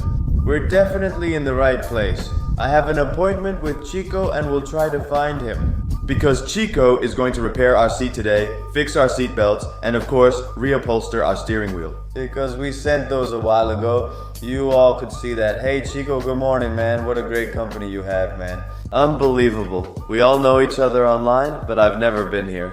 And now that I'm coming in here, I immediately get a real homey feeling. Awesome. Build your dream vehicle? That's for sure, Chico. Please help me unload the van. I had a minor accident and can't lift much. It's fine. I'm curious what you think of the seat, since I know I'm in the right place. This is my first time repairing my seat, steering wheel, seat belts, and everything. I hope you learn from this and try it yourself next time.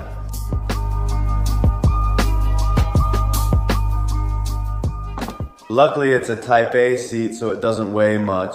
No, but that's fine. A heavier seat? Chico, seeing it this way is really strange. After this, you just close it from the outside, right? You think with your hand, with the... Close it by hand. You know how? I'm not an expert.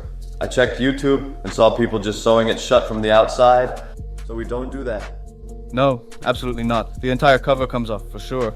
The old airbag is removed. Yes, so then it's actually original equipment manufacturer again, just like it was originally. You can't see anything of it. Nothing at all. You can't see anything of it. The nice thing is it didn't tear here, but if it had, we would have too. Definitely replace that part too. That's it. That's not normal. I really see a huge thick OERU here, man. Not only do you guys do a lot with the interior here, but also with the exterior, or so I've been told. And at first you might think Vibes is actually completely focused on interiors, but that's not entirely true, because you guys also do a lot when it comes to looks and performance. Exactly, we also do extra engine modifications, dual exhaust systems, intercoolers. Basically everything that can be installed under the hood, we do that too. If there's an OERUs inside, you know you're in the right place. And that doesn't mean you can only come here with supercars, because you can actually come here with anything, right? Yeah. Sure, also Golfs, Audis, basically anything. You name it, so it Doesn't matter. Doesn't matter. You also offer wheel powder coating in addition to exterior modifications. If customers have that, it's possible. Nothing is too crazy about the exterior, but the interior is a different story. Just let them know what your wishes are, and yes, they'll make it happen for you as far as it's possible. So they're gonna put this urban body kit, which is here, on the Orus. It's already partly installed. Oh. Really? So what's already done? The carbon front splitter is already installed and mounted. We've also already installed the front wheel arches. They're completely carbon, just painted in two tones. This still needed to be painted in color, so the color match had to be perfect. Still be made? Yes, sick man. That's why we sent the paint, so the paint could be evaluated. I'll be honest with you, I don't see any difference. So that's really... That's the point. Because it's not a new car, of course. Not brand new, so that's always difficult. This one is used, exactly. It's already on this one too. Also fully carbon. Yes, also from Urban. Still needs to be made. In the back you can see that indeed, it hasn't been installed yet. Yeah, show it briefly since I already noticed plenty of gold accents in it. Are you saying it's real gold? Real gold? Really? Yes, 24 karat genuine, not sprayed. Gold. Where is that van always parked? No, no. This is really impressive. All done completely by you guys, of course. Absolutely, really. So I also brought my seat belts with me. I think that's something that needs to be done properly, because if you don't assemble a seat belt correctly, it's not safe. Doing it the cowboy way risks people's lives. Amazing, guys. Anything's possible here. Everything, even the front, is carbon. Yeah, for sure. You can't see this yet. Because... No, is that my handlebar? Is that the one I sent in? You can't even tell now. This is just my old handlebar, except for its pattern. Still, it's hard to imagine it will soon be beautifully upholstered. But anyway, we'll take you along with us. Chico, shall we start on my seat? Absolutely. I'm really curious. I mentioned it, so sewing from the outside is wrong. We should just remove the cover. Yeah, so if I had done this myself, it wouldn't have been good at all. Let's take the seat apart and remove the airbag. Let's go.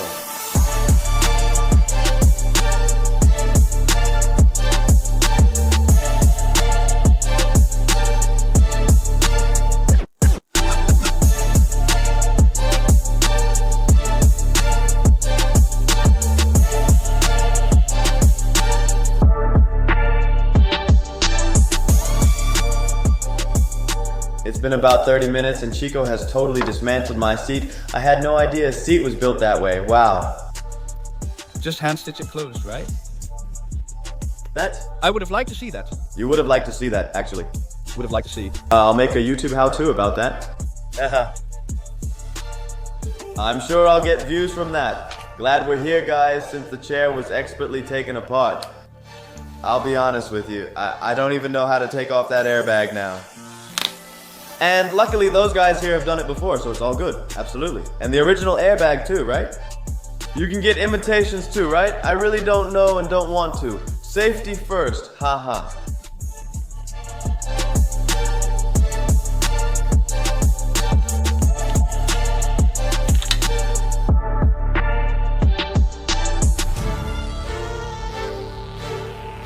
I'm examining my seat's construction. Do you notice anything odd, or is it well made and designed? No, basically that's just fine. There are 3 different ways a seat cover can be attached. That's with Velcro, then you also have clips. I saw some clips too, and we have those. I think it's a mix. And that's something I've also seen with BMW seats, yeah.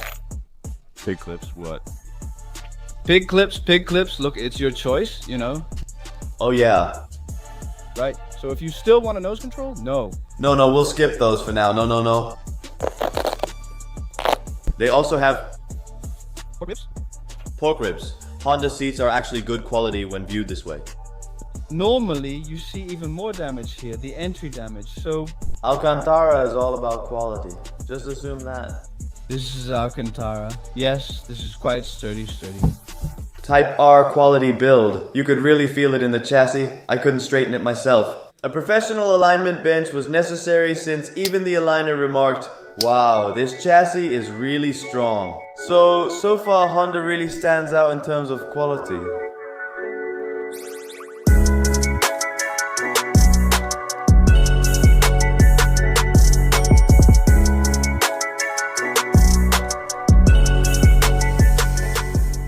The next part is the seatbelt, of course. That needs to be replaced because we have a deployed seatbelt system. That obviously breaks when your airbag deploys and the seatbelt locks because of that, so we can't use it anymore. That will cause a malfunction and you can't put your seatbelt on either. You're really cutting my seatbelts, Chico? Yes. You're not going to use them anymore. No, that's true. And we're not going to harvest anymore either. Make it on this.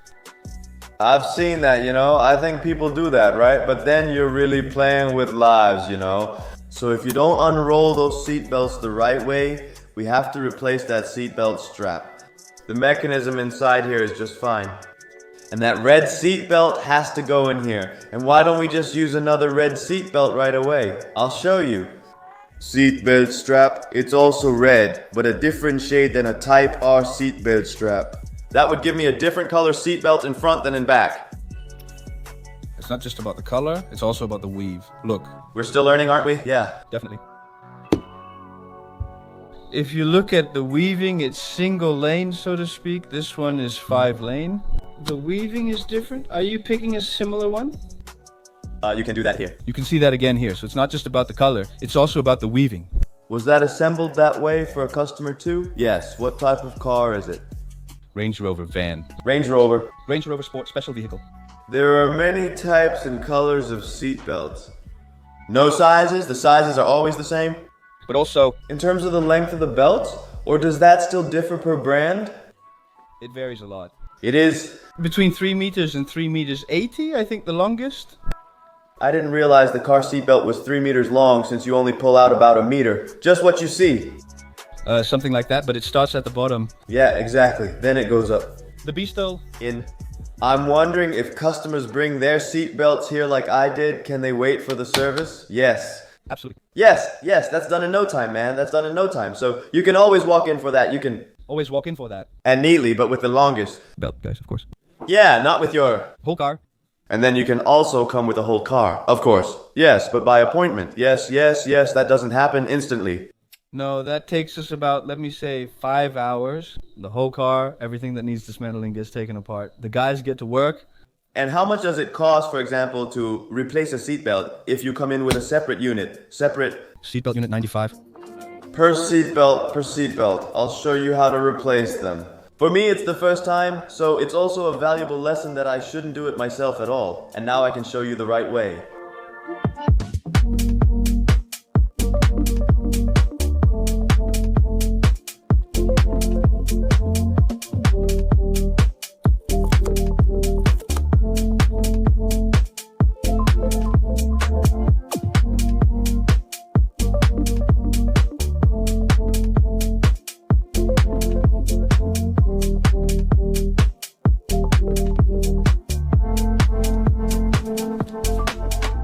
Meanwhile, Tony is working on our steering wheel cover. As you know, it was completely leather, it was black and red combined, and now it's fully Alcantara.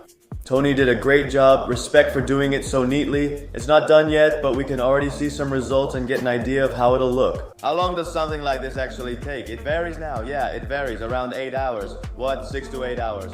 I didn't see that coming. I should have sent Chico a message. I want forged carbon on my steering wheel. No, that could have been done, I would have. Really a unique steering wheel, but this is also going to be a very unique steering wheel, guys. Really, with the Alcantara on it, with that red insert, 12 o'clock marking. I'll show you the result once Tony finishes.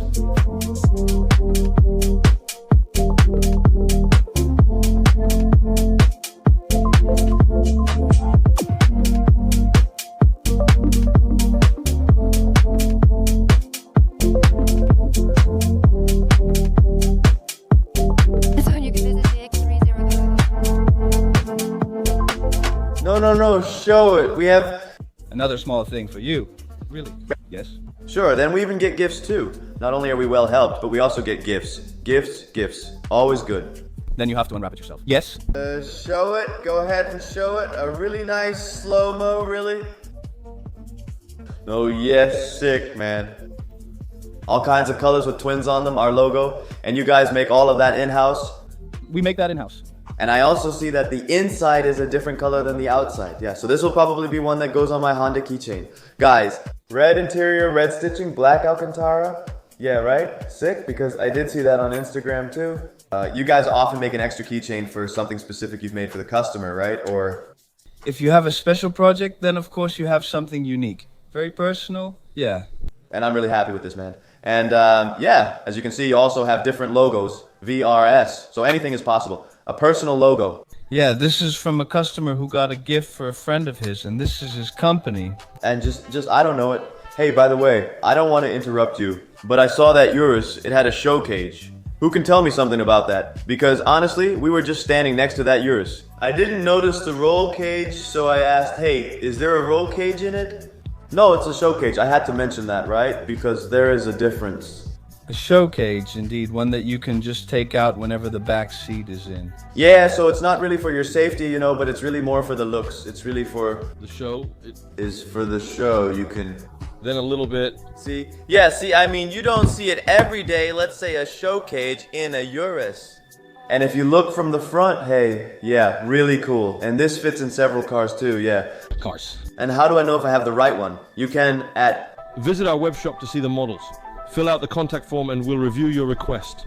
It's a one-stop shop. As shown, Chico already assembled my handlebars. And I want to thank Tony and actually the whole team who worked on my project. Thanks, man. My handlebars turned out great. And thanks, Chico, for the seat belts and seat. Check out how great it looks. You still haven't seen the handlebars yet. And I have to say, guys, once this is in my Honda, we'll basically have a completely different car right away. Because this is constant, since your hands are always on the steering wheel, so a steering wheel is so important. I just can't wait any longer, guys. Our Honda is scattered all over the workshop. The interior is far from complete. This thing has been sitting here in our workshop for over 4 months, and we're kind of done with it. In this episode, we're going to complete the interior. As you can see, we have a lot of work to do. A dashboard that needs to be replaced, a dashboard airbag module, a headliner airbag, and we also need to put a seat back. Guys, I'm really looking forward to making this episode for you because we've had the dashboard at home for about 2 months now. We've been dancing around it upstairs, and I keep it there carefully to avoid damage. Besides that, Vibes has done an incredibly good job. Guys, quality is their priority. That's why they also replaced a seat airbag for us, and they stitched this up. You can't tell anymore. It looks like it was originally delivered. In addition, Vibes switched 2 seatbelts for us because we bought the seatbelt tensioners from an original Civic to save money. And of course, the red seatbelts had to be transferred for that. So did you miss the episode? Link in the description. Check out the episode. Super cool. And of course, they built a super custom steering wheel for us with all Alcantara that matches the interior. But in this episode, we're going to replace a dashboard. Guys, this is a one-day job, we hope. Although, I do see a lot of bolts on how it's attached. So I'm a bit worried if it's going to work out. Anyway, I think that's enough talking. We'll start with the airbag, seatbelts, and put them back. Then we'll continue with the dashboard. Let's go.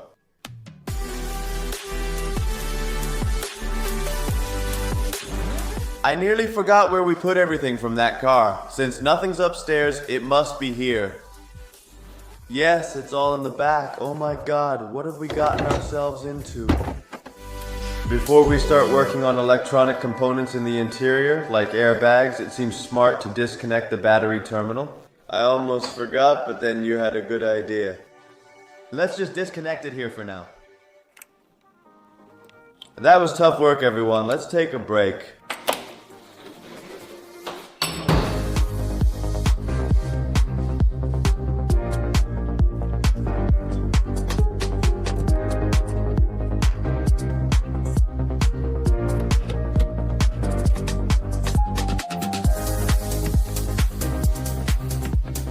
In my mind, I thought we'd have the roof airbag out in half an hour, but installing it took 2 hours instead. I can't understand how that happened, but it's in there. It's time to put our seatbelts back, reinstall the interior panels, and then it's time to take apart our dashboard, because that's going to be quite a big job.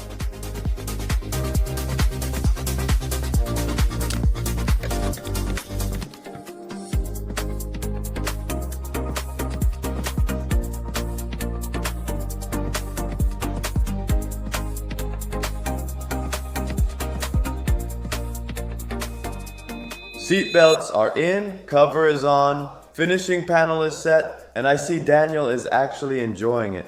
This is really enjoyable, isn't it? This is enjoyable, yes, definitely. But what awaits us now, guys, is taking out the dashboard. I think most car mechanics know how much work that is. All the screws together, I think. I think we're going to hit 40. No, I don't think so. Challenge accepted. I say 25, 40. Dashboard, airbag, supplemental restraint system, motor, steering wheel, and seat. Let's start stripping them. Yeah, okay. Haha.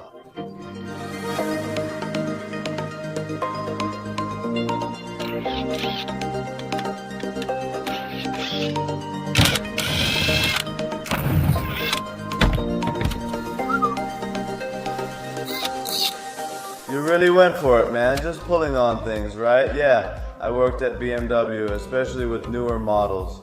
It's all about pulling, right? It's all just snapped in. It's clicked in so tightly. Yeah, it's crazy you think you're going to break it, but actually it just pops loose in the end, so I didn't dare to do it. But gradually, the screws are coming to the surface, and then hopefully we'll have a dashboard in our hands.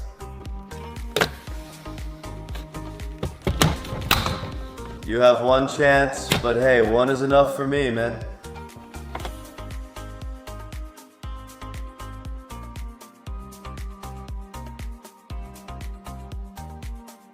Just give them all to me, it's gonna be just fine. I get why you're taking a picture. Guys, check out all the wires and stickers on that radio. But this is also the main unit, you know, you can read everything from it. Yeah, it's crazy, so I get why there are so many wires coming out. I hope each sticker going on there is different. Are we finally getting to the nuke shifter now? Look at this, what a crooked thing this is. Everything that shifts well, right? Look, we're doing well, you know. Left, right, all done. Only the center console left today, and I'm curious.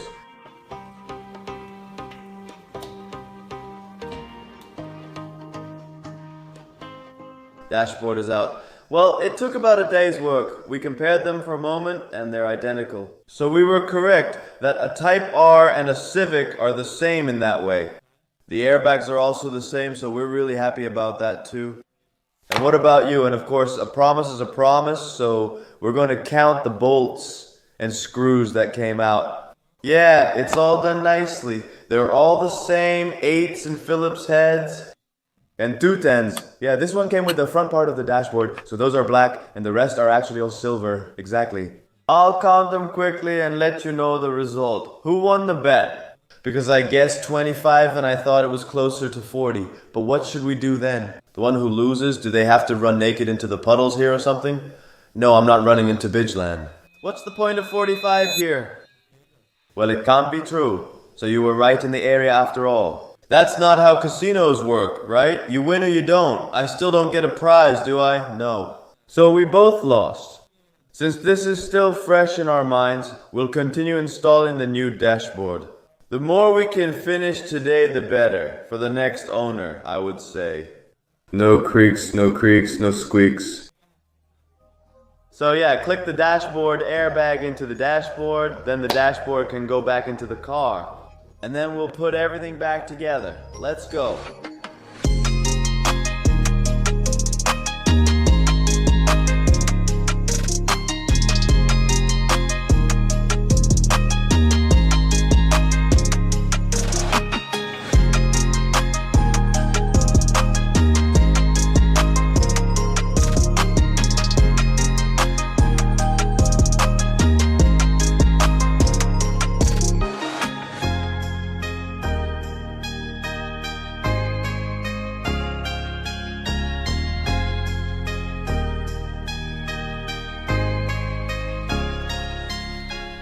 Just reinstalled the steering airbag. It's not bolted yet, so it could still come off, but everything else is in place. Except for one thing, and that's the passenger seat. Under the passenger seat, of course, there's also a big connector for the airbag. I need to connect that. Possibly to be error-free, but we still don't know if that supplemental restraint system module is good. So now, install the seat and then connect the battery terminal and see if we still have an error. Let's go.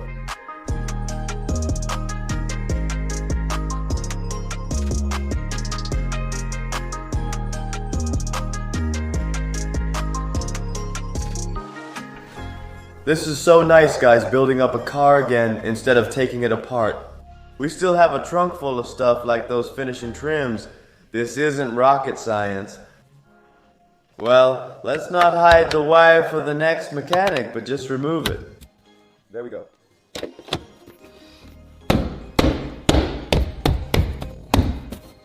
This should work. The time is now, guys. We're going to connect the battery terminal and see if we still have an airbag fault. All the connectors are clicked together. I just hope our supplemental restraint system sensor resets itself once everything is replaced. That's what happened with our BMW 1 Series project. After replacing all the airbags, the warning vanished. That's great. So yeah, of course the battery terminal is disconnected, always when you're working on an airbag. I'm going to reconnect it now and see if everything worked. 3, 2, 1, yes, alright. The hazard lights are on. Always exciting, but that's because I think, hey, everything's working. That's nice. There, I have the lights. I just replaced my key's dead battery. I'll turn on the ignition to see what happens. Alright. And we've got power. At least the airbags didn't go off. That's super nice. It's still showing an airbag fault here. But it could also be that I just need to clear that fault, so it's a stored fault. It's a new day and I'm excited because we've made great progress with the interior. And I also just hope that we can finish it today. So, airbag fault cleared as well. Check out this keychain I put on the Honda key. It matches perfectly with the interior of the Honda. I'm really happy with it. Thanks Vibes for making us happy with those keychains. And of course with the work on the chair and the steering wheel that you made. It turned out great. I borrowed my neighbor's diagnostic device and now I'm considering buying one myself. He's pretty serious, but I think it's only around 400 euros, so not too expensive. I'm wondering if we can clear the airbag fault since it's still present. And if we can't clear it, then we'll have to replace this supplemental restraint system module. And this one isn't from a Type R. The part numbers are different too, so I'm curious if this will work or if clearing the fault will work first. I hope so. Since then, the module can stay put and everything's fine. I did disconnect the battery terminal for the night. I don't really know why, just for safety or something. Next, reconnect the battery terminal, plug it into the onboard diagnostics and see if we can remove it. Ignition on, then we turn this on. I'm curious to see what happens since nothing's been removed from the engine management yet. We had many parts disconnected, like the intercooler and pipes, and still drove like that. I know I'm missing a temperature sensor on the front right, so maybe that's an error that will show up. I haven't used this much, so I'm not sure. Check there to see how it works. Airbag front left and seatbelt tensioner airbag front right. Seatbelt tensioner side, airbag front right. Airbag activated, permanent codes. Yes, these are all the airbags we've replaced. Clear codes. Erase failed.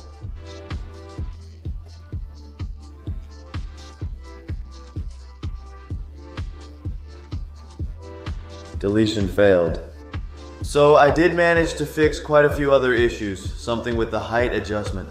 I'm just going to replace the supplemental restraint system module now, and I hope that will also fix our airbag issue. So that's our next step.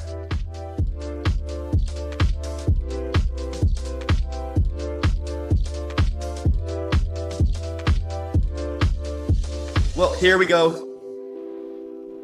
It's hard to know if installing another engine control unit is right, but we'll find out.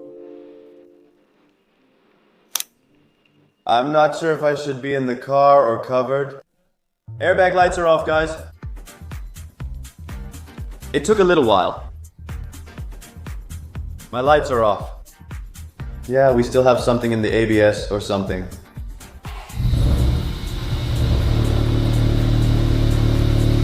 Yeah, no engine management anymore either. But that means one thing, that I can also finish building the car. Guys.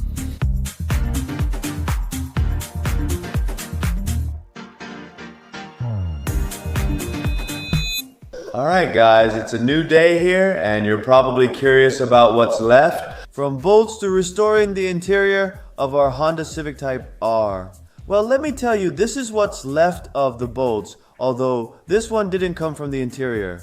Not sure why this one is here. 2 are from the curtain airbag, which I also replaced with other bolts. There aren't many interior bolts left. So we really did a great job with that, didn't we? They were left over, but they've been screwed back in, so you haven't really lost anything. It just turned into a complete car thanks to the bolts. So on the other hand, you did a good job. I just need to check some results because I do see that broken dashboard lying on the ground. That's where I ended up, but other than that, the new dashboard is in. I'm really curious because that just makes a car either a complete car or a damaged car, right? That's how I see it, actually. Yeah, look, of course it's really damaged. The windshield is damaged. Do you have the car key somewhere? But yeah, other than that, it's almost ready. We still need to do a front bumper, parking sensors, things like that, that's all. Unfortunately, we're still missing some parts. These have gone on back order at the dealer, and yeah, we should have just ordered them earlier. But of course, we didn't know it would go on back order, and now the deadline has been pushed back by another week. That's pretty annoying. You find it annoying, but I'm just glad it can still be fixed. Parts for that thing are really hard to get, so I'm just happy when it's finally available. And if it goes on back order, well then there's nothing you can do about it. The car will be completely finished. After this, of course, we can just do the inspection. And once we've passed the inspection, we can finally enjoy this car, because it's a unique car. Done, I can already see it. The seat has been reinstalled, and the dashboard is completely finished. I think it's really awesome. And what he doesn't know yet is that all the airbag covers are included, so that's super nice too. Yeah, definitely. Oh, you also had to replace that module, of course, the supplemental restraint system module. Yeah, because I think we had an issue with that it came from a 1.5. Yeah, I typed then a type R, but that wasn't an issue. The part numbers are actually totally different. But when I installed it in the car and turned it on, there was actually a very small error. But I think it came from another vehicle. After I removed that, it was just perfectly fine. So yeah, it's just completely ready to go, man. I'm curious. Yeah, it's so sexy. Oh guys, oh that new steering wheel too. Yeah, all the lights go out too, except for the seatbelt warning, of course. Yeah, we still have a check engine light, I see. Yeah, but this is an outside temperature sensor that's not present. We've ordered that too, it's also coming from the dealer. Wow, that cold start sounds good, doesn't it, on this car?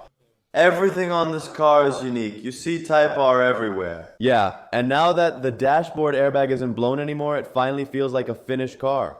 Yeah, and I'll be honest with you, Don, I also think this car can just pass the inspection in one go. Is that too optimistic, or do I just believe we've done a great job with our shadow style? I think so. Yeah, look, you can think that yourself, you always think your own work is great, but in the end, someone from the outside really has to take a look at it, I think, and that's how it is with the Rijksdienstvoorhetwerk here. Yeah, I think there are plenty of repairers who approach it in a much more amateurish way than we did. I don't think it could have been done more professionally than we did. Because we did everything we could to repair the car as well as possible. Of course, you've already seen that in the footage. Of course, we managed to save some money by getting used parts. Buying a dashboard from a regular Civic, not a Type R. Original new parts for this car are very expensive, so we're trying to avoid them as much as possible. And that's why we also have parts from Sweden. Because we found a second-hand front shock absorber, which is now in our car. The car was pretty bent. We disassembled this one without the camera, and that's why we're going to replace it as well. There's a wheel in the box nearby. Come with me. Along with replacing a shock absorber, we'll also upgrade our engine mount and the lower T-bone mount. It has also broken in half before. This one, on the other hand, has also been welded. Where is it? Where is it? Where is it? Oh, it's just right here. They welded it at the repair shop to actually make it rollable. But if you let the clutch out just a little bit, then your engine moves and it's just broken. We ordered an upgraded version for that. It's coming from England. It's produced in the United Kingdom. It's cheaper than the new original ones, even with import costs, and this one is also reinforced. Good bushings on the inside, so it will respond firmly to the throttle and it won't jerk as much. Because as you can see, this one is open and this one is completely closed, which makes it feel even tighter. Of course, you can also upgrade the rest of the engine mount with those closed bushings. But then you'll really get a very stiff Honda, like our race Honda, and that's not comfortable. This one's for racing, this one's for public roads, but this one's definitely for comfort.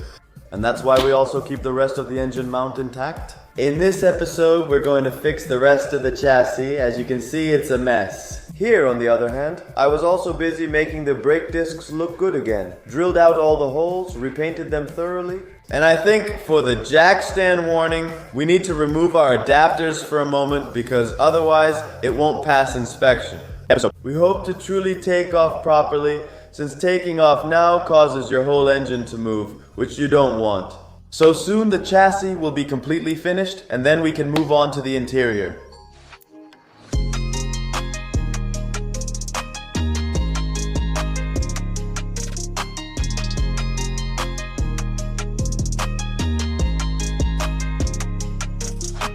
As you know, we have a dynamic chassis and it's electronically controlled. As you can see, this one also has a cable, but they wrapped it up nicely. Let's see, is it correct? 2015 Type R, that's absolutely right. Is this one still straight? Looks like it. It looks really good. On the other hand, we do have a lowering spring on it and we need to transfer that over. So that means we have to take this apart and we need to be careful with that because super rare parts and it just takes weeks before you have them at home. So yeah, with all that said, let's just get to work. And I can't wait to be able to put the thing back on the ground again and maybe just do a little launch control because as you know, our cooler package is installed. He can just drive up, but yeah, not without a straight spring, so we're going to fix it. I'm so excited and taking you with us. Let's go.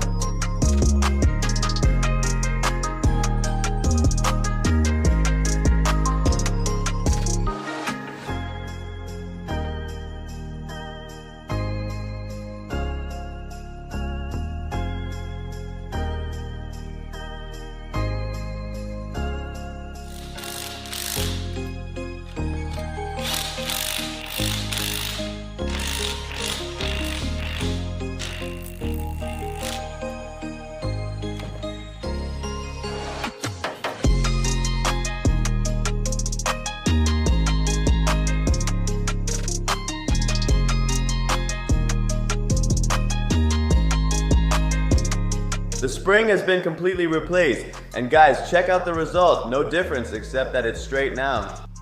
Well, that's quite a difference, I would say. Yeah, exactly, because with our type of Honda, adjusting camber isn't possible, so that fork has to be perfectly straight. Actually, a car like this always gets reported. This one is fully checked over. And yeah, of course, everything has to be 100% in order. So now we're going to install that straightening bar and then put everything else back together. Check if the wheel is straight instead. Let's go.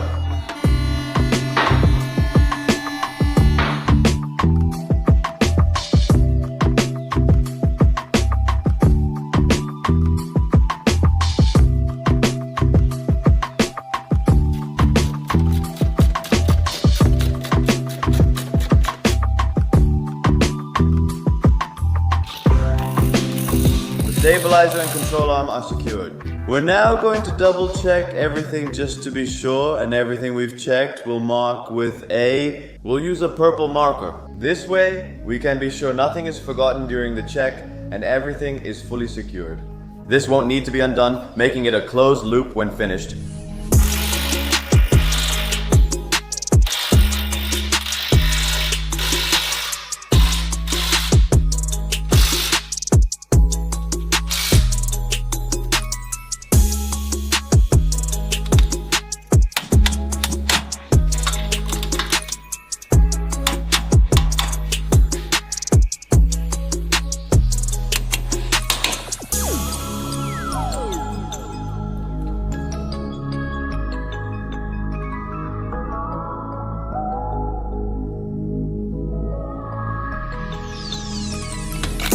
We're nearly done. Everything's secured except for 2 Strabistada rods. I've never seen such a complicated control arm system where so many bolts can come loose and so many parts exist. It's unprecedented. We have a small rod, a fusee with 3 loose bolts, and another part that can still come loose. It's great. Overcomplicated, in my opinion, but maybe that's exactly what makes the time for such an ingeniously well-steering machine. Are you still following him? Like this? Wow guys, I really hope I can cross the Overwernweg soon, and even better, maybe do a launch control in this episode. So we've still got work to do, let's go.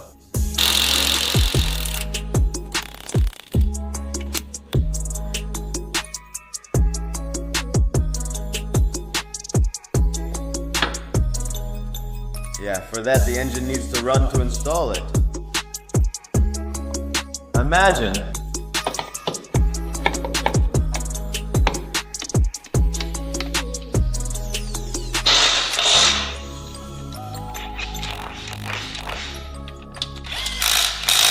guys, I'm really excited. Luckily, we never throw anything away because I just found something we need again. Because we're missing a bracket that holds the oil cooler for our transmission.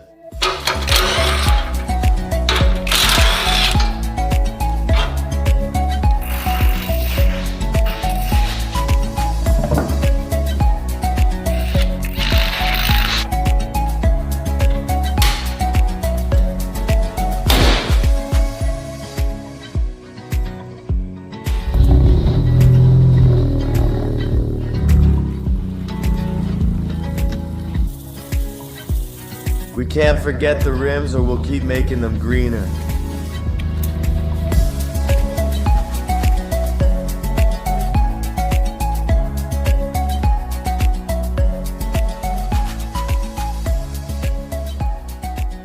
Yeah, it's really clean, you know. Doncha is a beast, man. Unbelievable, dude. Wow, we're going for a ride. Let's go.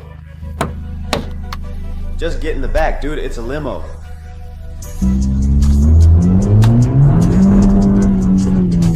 Crazy view, right? Unbelievable, man. Really crazy view. This thing is insane. 360 horsepower, standard.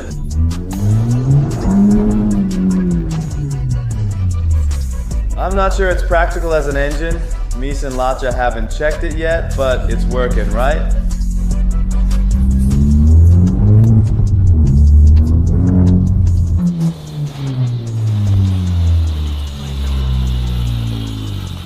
Never excuse the Chris green light. Let's get it. I'm the future. I'm in it. Check the score. I'm winning. Green light. Let's get it. I just grabbed the parts to actually repair the bottom of the car. I grabbed the floor plate, a piece of the front bumper, and the small outside temperature sensor still attached. And that's exactly a part that got torn off here, so I'm really happy that I found it, because I actually didn't know what was supposed to go there, so now I'm going to solder the cables, then I'll solder it back onto the car. And this is the outside temperature sensor that's completely broken off. But on the other hand, there is a very small part number on it, and because of that, I know which part I need for it. Unfortunately, they are not available aftermarket. I already called about that, so once again, it's back to the dealer to get an outside temperature sensor, which I think cost 110 euros. You don't know? Yeah, 109 euros. So yeah, I'm curious if we can get a bit of a discount on that. For now, let's quickly solder some wires, and then the plug will be back on the car. Let's go. Yeah, guys, I can already hear you in the comments. Where's your wire stripper? Here? Because then you get this.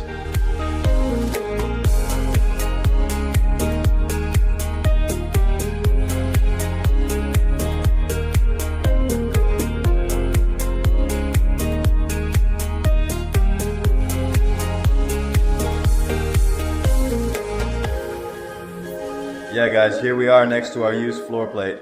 You guys probably remember that when the Honda Civic came off the trailer from some car transporters, you saw how a heat shield was actually torn off from the underside. That was the one, completely twisted. If I'm right, it cost 450 euros plus value-added tax. Completely, right? So we thought, let's just save some money by hammering this one a bit straighter and cleaning it up a little. I'm happy with the result. That goes underneath. Although I understood that it can't be under the car for the inspection, because they want to inspect the car completely from underneath. And of course, they're going to measure the points. And if there's an underbody plate, then the car can't be inspected in the normal way, and it simply can't pass the inspection. When we bought this car, we knew we were about to start a special journey. But that it would become such a big journey we could never have imagined beforehand. This car has been realigned on the alignment bench. A new leg for the subframe has been installed, and we've completely rebuilt it. The chassis and interior are finished, only the front end remains. When we bought this car, I thought a lot of the parts would be pretty standard. So, combined with the regular Honda Civic, but that's not true at all. When we bought this car, I requested a price quote from the Honda dealer. Then it really comes to 16,151 euros and 35 cents, including value-added tax. And that came to almost 20,000 euros just for the parts to repair the car. Now I see why a car like that is called a total economic loss. Because Honda parts are incredibly expensive and they're not used on other Hondas except for this Type R model, we managed to get a lot of parts secondhand, but there were also a lot of parts we couldn't find. To give you an example, 1338 euros, 253 euros, 204 euros, 1408 euros, almost 800 euros, and another 500 euros. You can see the parts are quite expensive. We also had to order a lot of parts new, because they simply can't be found on the second-hand market. For example, we also bought a new lower lip, grille, and front bumper. The difference, because everything is original and new, we'll end up with a really awesome Type R that will look really nice. To know where to start with the front bumper, it's good that we kept the old bumper. We'll fully disassemble this one first, so we'll have all the screws, bolts, and original parts together. We'll also know how to assemble the bumper.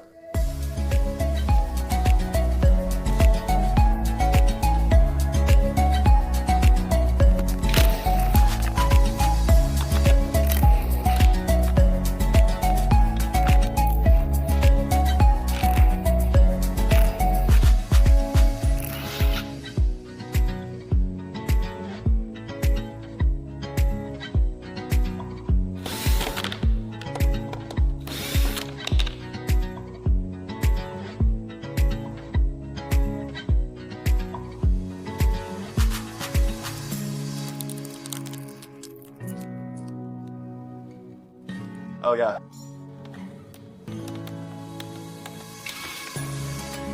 Show in the comments again that you're right and we don't know what we're doing. First, we actually need to drill the holes in the front bumper for the parking sensors. Those weren't from the previous board. First, we need to drill 2 small holes and then a big hole. For our parking sensor holder, would there have been a Type R delivered without parking sensors? Who knows? This is risky since the parts are expensive. I think this is also about 800 euros or so. So yeah, we're just gonna drill holes somewhere which costs 800 euros.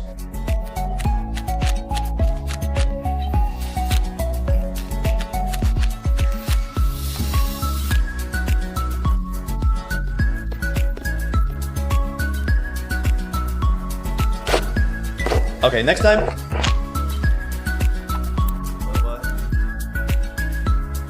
That's perfect.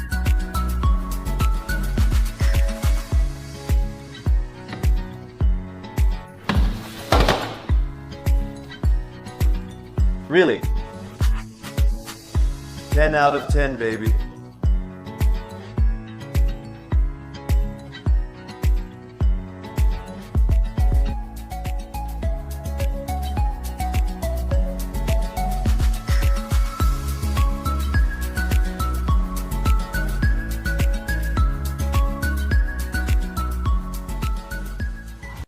And now let's continue with the episode. Yes guys, it's a new day here. And as you can see, I have a fresh haircut. It looks really sharp again.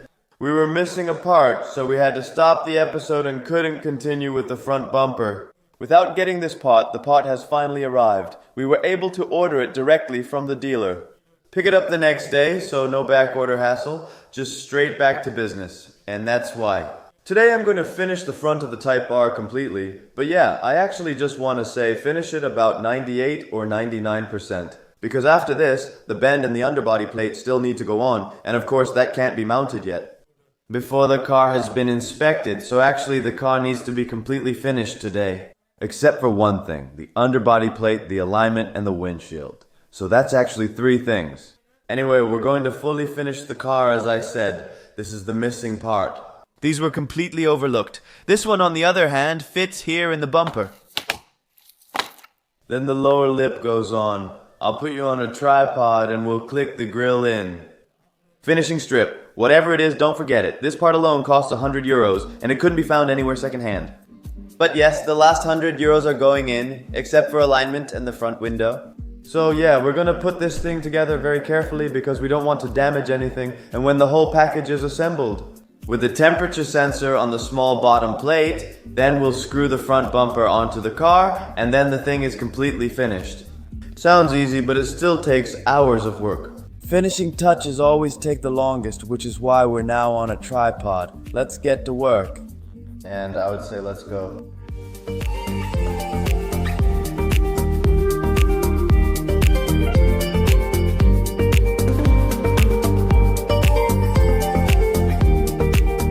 could see in the footage how I tightened all the screws from the inside. The side and lower lip are fastened to the bumper, securing everything all around. On the outside, however, there's still a double-sided tape. And everywhere those flaps still stick out, there are two sticking out. And I also thought that I just had to mount this on the bumper first, secure it. And then you can, pull out one of those adhesive strips in between like that. And then it sticks to it. As you can see, it's still pretty loose. And if you then pull this one out from in between, there, that's a thick one. And like that,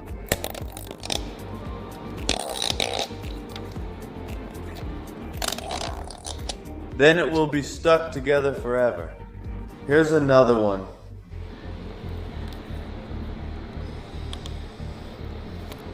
There. And then here we have the last one.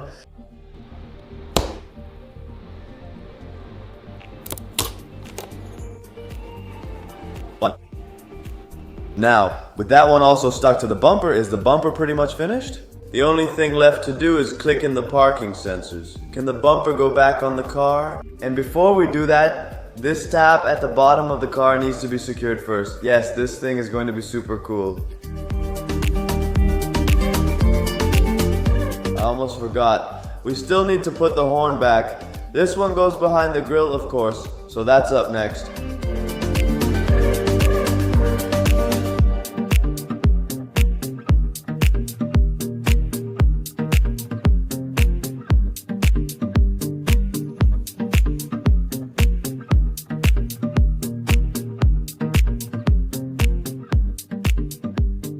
Girl, it's a new day and I'm excited because I already know what's coming in the next episode. But for now, let's enjoy the end result. This thing turned out super cool. However, I still have one thing to do, which is to reinstall the battery box and put the striping on the car. I was a bit unsure about the striping, but yeah, we've already spent 55 euros on a red stripe, original from the dealer today. And then it just has to go on the car.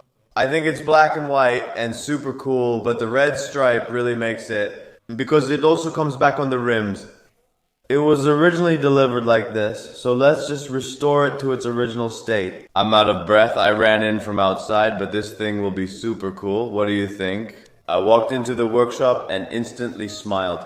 Because we saw it recently at Intention when it was just, standing there fueling up in all its glory, and then we thought, man, many people think this Type R is terrible, as seen in the comments. It's the ugliest model, but in person it's actually super cool. So, Don, I think you're right about that red stripe. We're going to stick it on. And we also shouldn't forget to install the wheel arch because I actually don't want to drive without it. And you'll see that in the next episode. Why are we going to do that? So let's get started quickly. Stripe on, wheel arch in, and then we're going to have a blast in the next episode. Let's go.